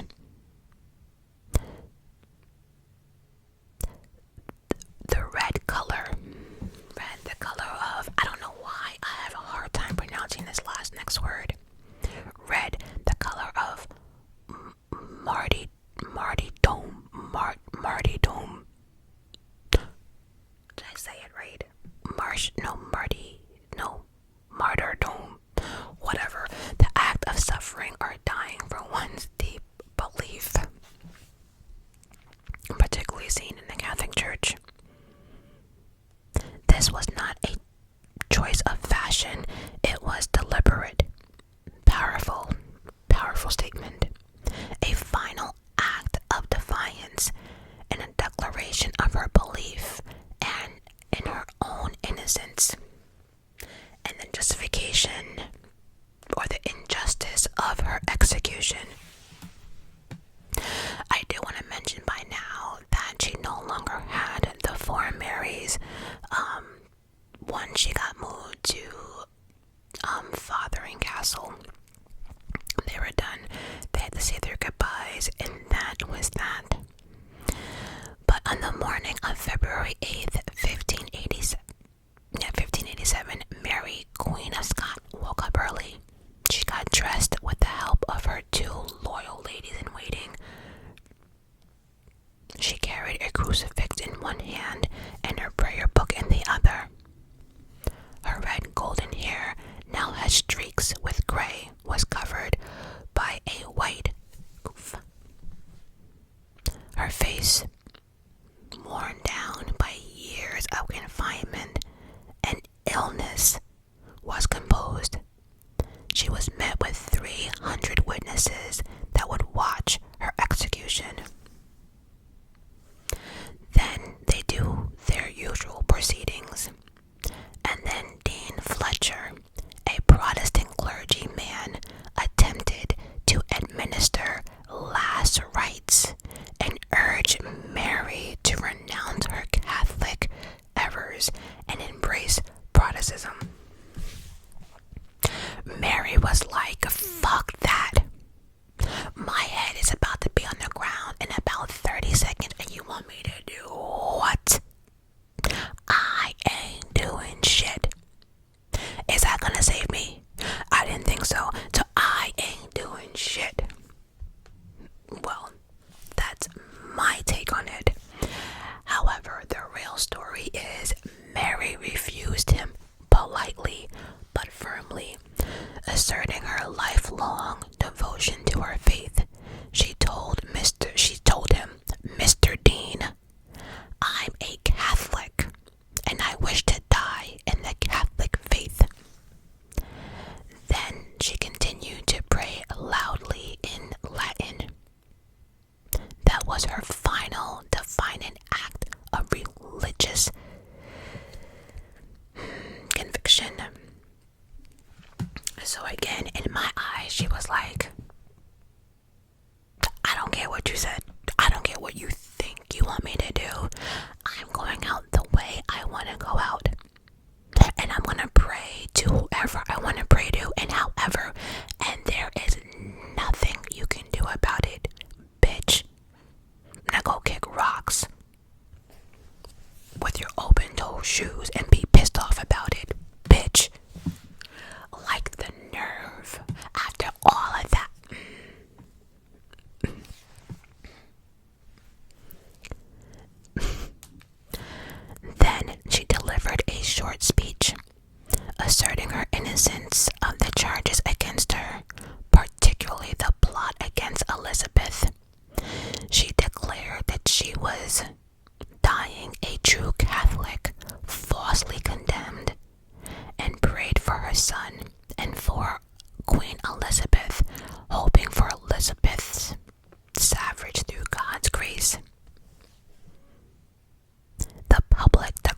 time was cruel, framing her execution as an act of martyrdom. I don't know why that word for me is like, rather than a deserved punishment for treason. The executioner knelt down to her and asked Mary for forgiveness. Mary replied, "I forgive you with all my heart, for I hope this death shall give an end to all of my troubles." She then removed her garment, her outer garment, revealing the crimson red undergarments. Yeah, that really fucked up the public. They were like, oh no, she didn't. She knelt down, laid her head on the block, and uttered her final words in Latin. "O Lord, I commend my spirit." Now let's talk about this executioner, shall we? You know, the one that asked for forgiveness, you know, and all that stuff. And we all understand that he was doing his job, right? Like, we get all of that. I don't know if he was new or if it was nerves, or maybe he just felt guilty that he had to do this to a queen. I don't know, but he sucked. Like, for real, for real. Mind you, this bitch ass was over here, you know, sharpening his tools and all that stuff during her speech and all the other nonsense, and you out here and you still suck. So the first blow missed her neck and struck the back of her head, drawing a collective gasp of horror and shock from the witnesses. It was gruesome. Could you imagine? Mary reportedly cried out, "Lord Jesus, receive my," and then oh. Her lips continued to move as if in prayer for some moments afterwards. The second blow, poorly aimed, severed her neck but left her head still attached by fibers, tissues, or muscles, or whatever. It took a third final blow to fully sever her head. What happened next was a WTF. The executioner lifted her head by the hair, proclaiming, "God save the Queen," referring to Elizabeth. And as he did all of that, Mary's white goof, you know, her little hat that she had on her head that she was wearing, fell off. And when that happened,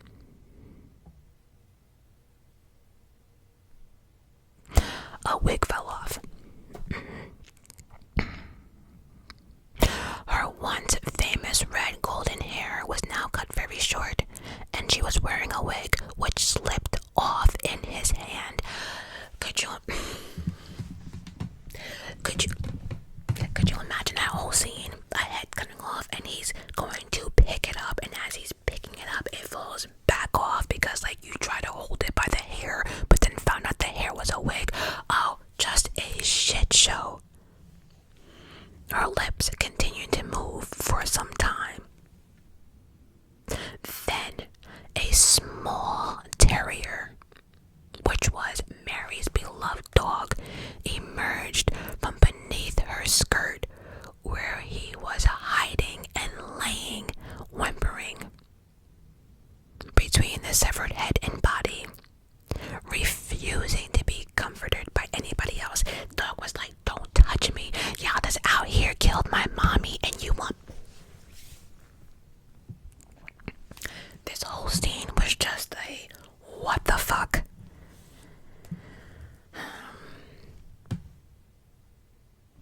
It's sad. I don't know how many of you feel about this entire situation, but the ending is sad. Crazy, sad, heartbreaking, shocking. Mary, Queen of Scots, was 44 years old. Could you imagine being queen and this is what is in the history books about you? Her body was carried away immediately for autopsy. I don't know why, but I guess to make sure she wasn't present. And it says a definitely lingering fear for Elizabeth. I don't know why, because if Queen Mary was not married and she had a kid, it wouldn't have been legitimate. So what was she worried about? And we know how she died, but they did the autopsy. Her clothes and anything touched by her blood was burned. Her remains were initially burned.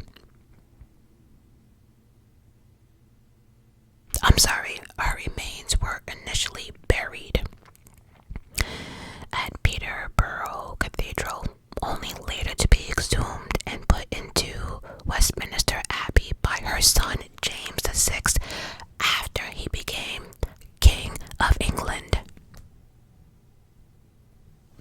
Funny enough, it's like at the end, Mary still won. Her son became King of England. Her son became King of England after all of that. So the aftermath was not a pretty one. Mary's death, intended by Elizabeth, and her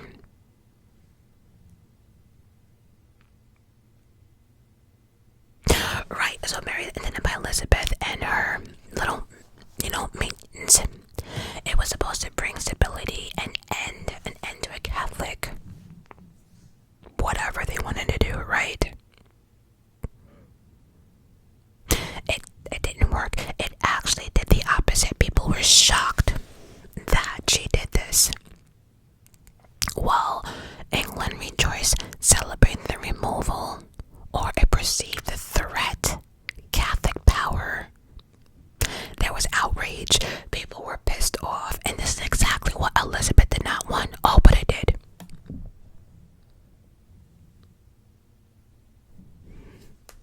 The Pope was pissed off. It was just, and then King Philip II of Spain was already side-eyeing Elizabeth, and this just gave him a new reason to add to his growing list of things against Elizabeth. The execution of Mary was a significant contribution factor to Philip's decision to launch the Spain Manda against England the following year. It seemed in death, Mary continued to stir up some shit. Sure did. Now King James, Mary's son, now King of Scotland, was publicly outraged by his mother's execution.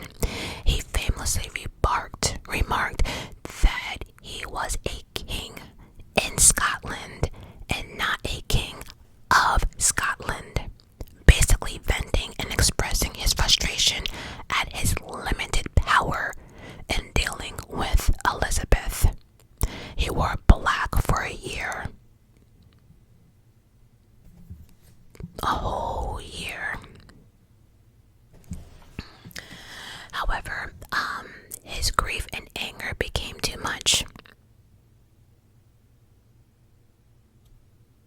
James, despite his mother's tragic events, right, he tried to. So sometimes in life, that anger can fuel you, your inner emotions, things that, like sometimes you can let things go, but then other times you just cannot.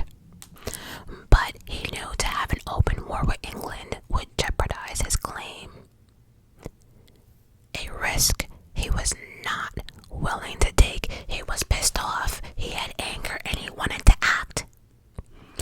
But he knew what he could lose, and he was not willing to do that.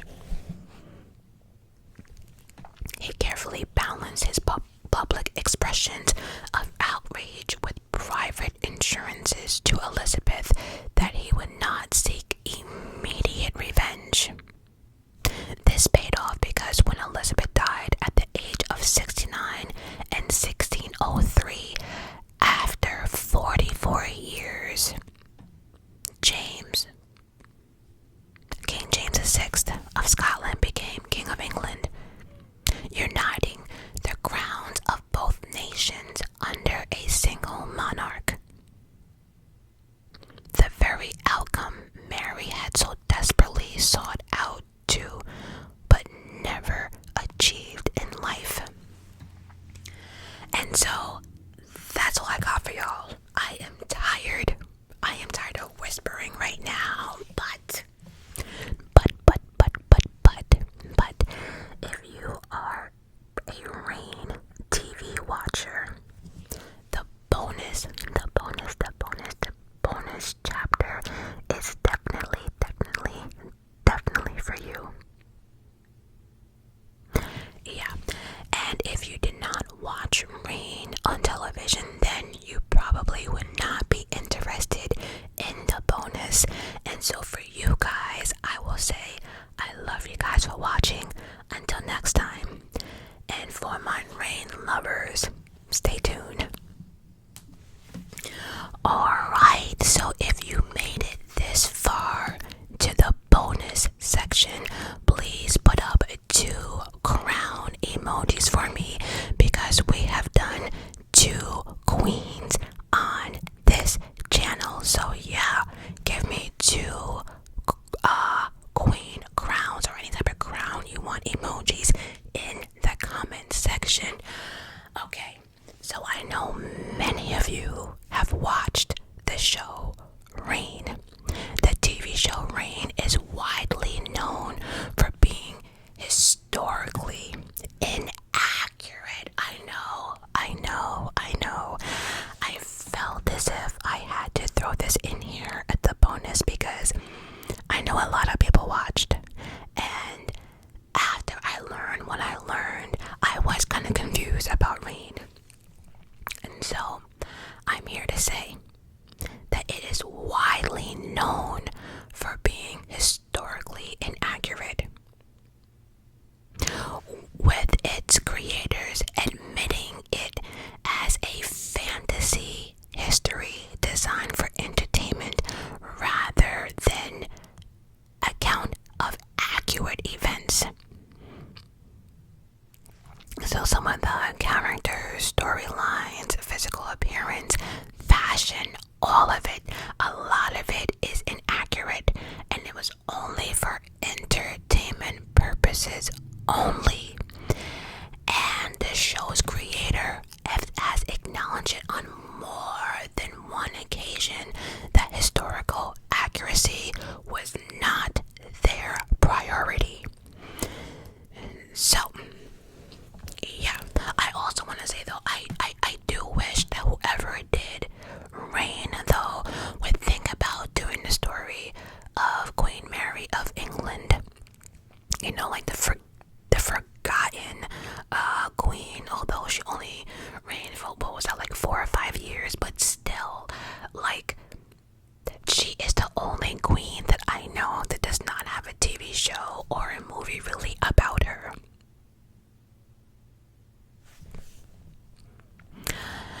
Alright, so I'm about to burst some of y'all bubbles, so here we go. So the show's inaccuracies. Mary's background.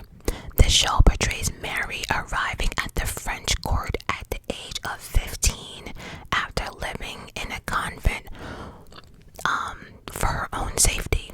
In reality, Mary was sent to the French court at the age of 5 and was raised there alongside Francis for 13 years. Now, Francis's appearance and health in Rain, Francis is depicted as what? Being healthy, physically capable young man. Historically, though, he was sickly and frail. A frail child who grew up to be a weak-willed king with a physical deformity. Now, the physical deformity, right, I found interesting because I had to go back, and so it seemed as if he had like a limp or something. He was just frail. He needed a cane to walk. And Francis, too, was also short. He was very short. Mary was taller than him, but we'll get to that. Francis did die at the age of 16 from a chronic ear infection, as hinted at the show. However, Rain fictionalized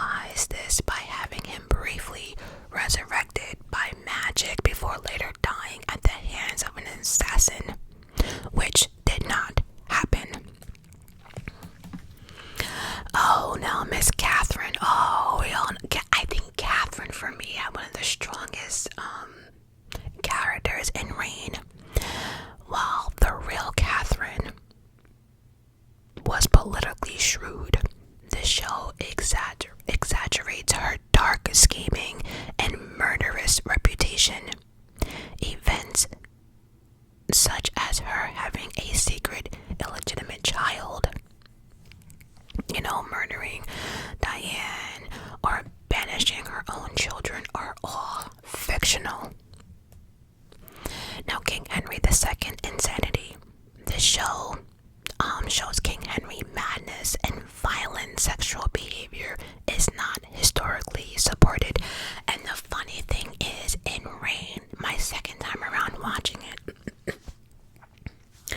when I saw the king erratic behavior towards the end, I actually had to stop and see if I missed something, because I'm like, okay, wait, the jousting accident did not happen, so why is the king acting like there's something wrong with him? I actually had to go back and Google to see if he had any, but no, it was the show just for entertainment purposes only. Now, Sebastian, all I know, Mr. Bash, one of the most prominent inconsistencies is the existence of Francis' illegitimate half-brother Bash, who never existed in real life. He was invited for a central love triangle, while Francis's father, King Henry, did have illegitimate children. None were with Diane, and they were not raised at court alongside the legitimate royal children. So, Mary and Francis's engagement. The show depicts Francis and Mary's marriage as being constantly in question and delayed, and Mary considering other suitors. In reality, their engagement was arranged when Mary was an infant, and there was never a serious doubt about when they would get married. Francis and Lola's illegitimate child. The romantic subplot involving Francis and Mary's lady-in-waiting resulted in an illegitimate child in the show. In reality, Francis did not father any children, whether it was legitimate, illegitimate, nothing. He never had any kids. While historically portrayed as cunning, Catherine's schemes and motives in this show are, I think I read that already, exaggerated for drama.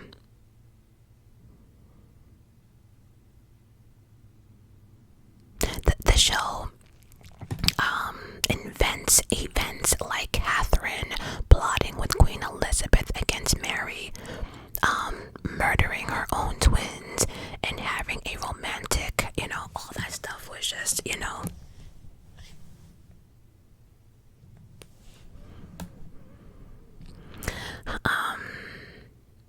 the storyline involving a secret pageant cult and a terrifying forest monster.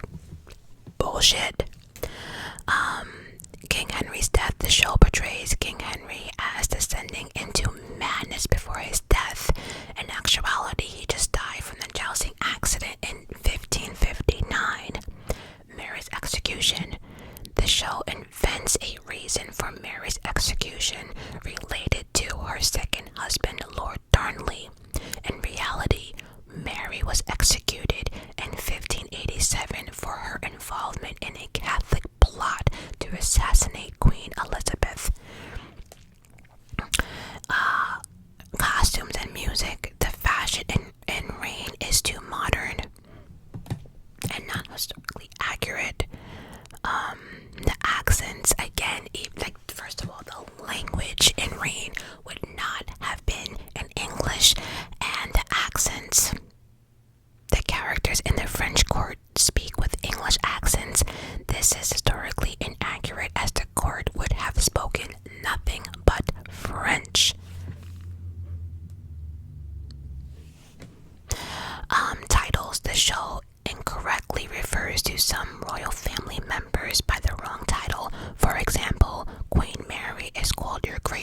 rather than your majesty. And lastly, the show greatly amplifies the romantic drama, portraying a deep, passionate love story between Mary and Francis. While they were fond of each other in real life, their relationship was more a respectful friendship due to their age and political arrangements rather than the epic romance scene on screen. And actually, that is all I have for you guys. But I have to say though, whether Rain is it's not accurate, right? But the basis of the story is there, and I suggest you still watch it. It's still a hell of a series. I mean, especially if you know the actual story, it's still enjoyable to watch. That cast was a hell of a cast. So yeah. Also too, if you have not watched, there are many shows on TV that has to do with Queen Elizabeth and Queen Mary of Scots together. But The Tudors is definitely a show to watch. There is something else to do. Oh, the Borgies. I think we need to switch off, right? Because we did some of the kings and queens, okay? But the Borgies, I don't know. I might have to leave the queens alone. I don't know. The Borgies for me is a hell of a story. That's a hell of a series at that. Oh man.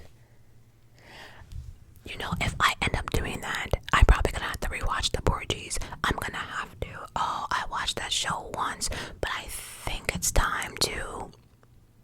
Oh my, yes. Anyway,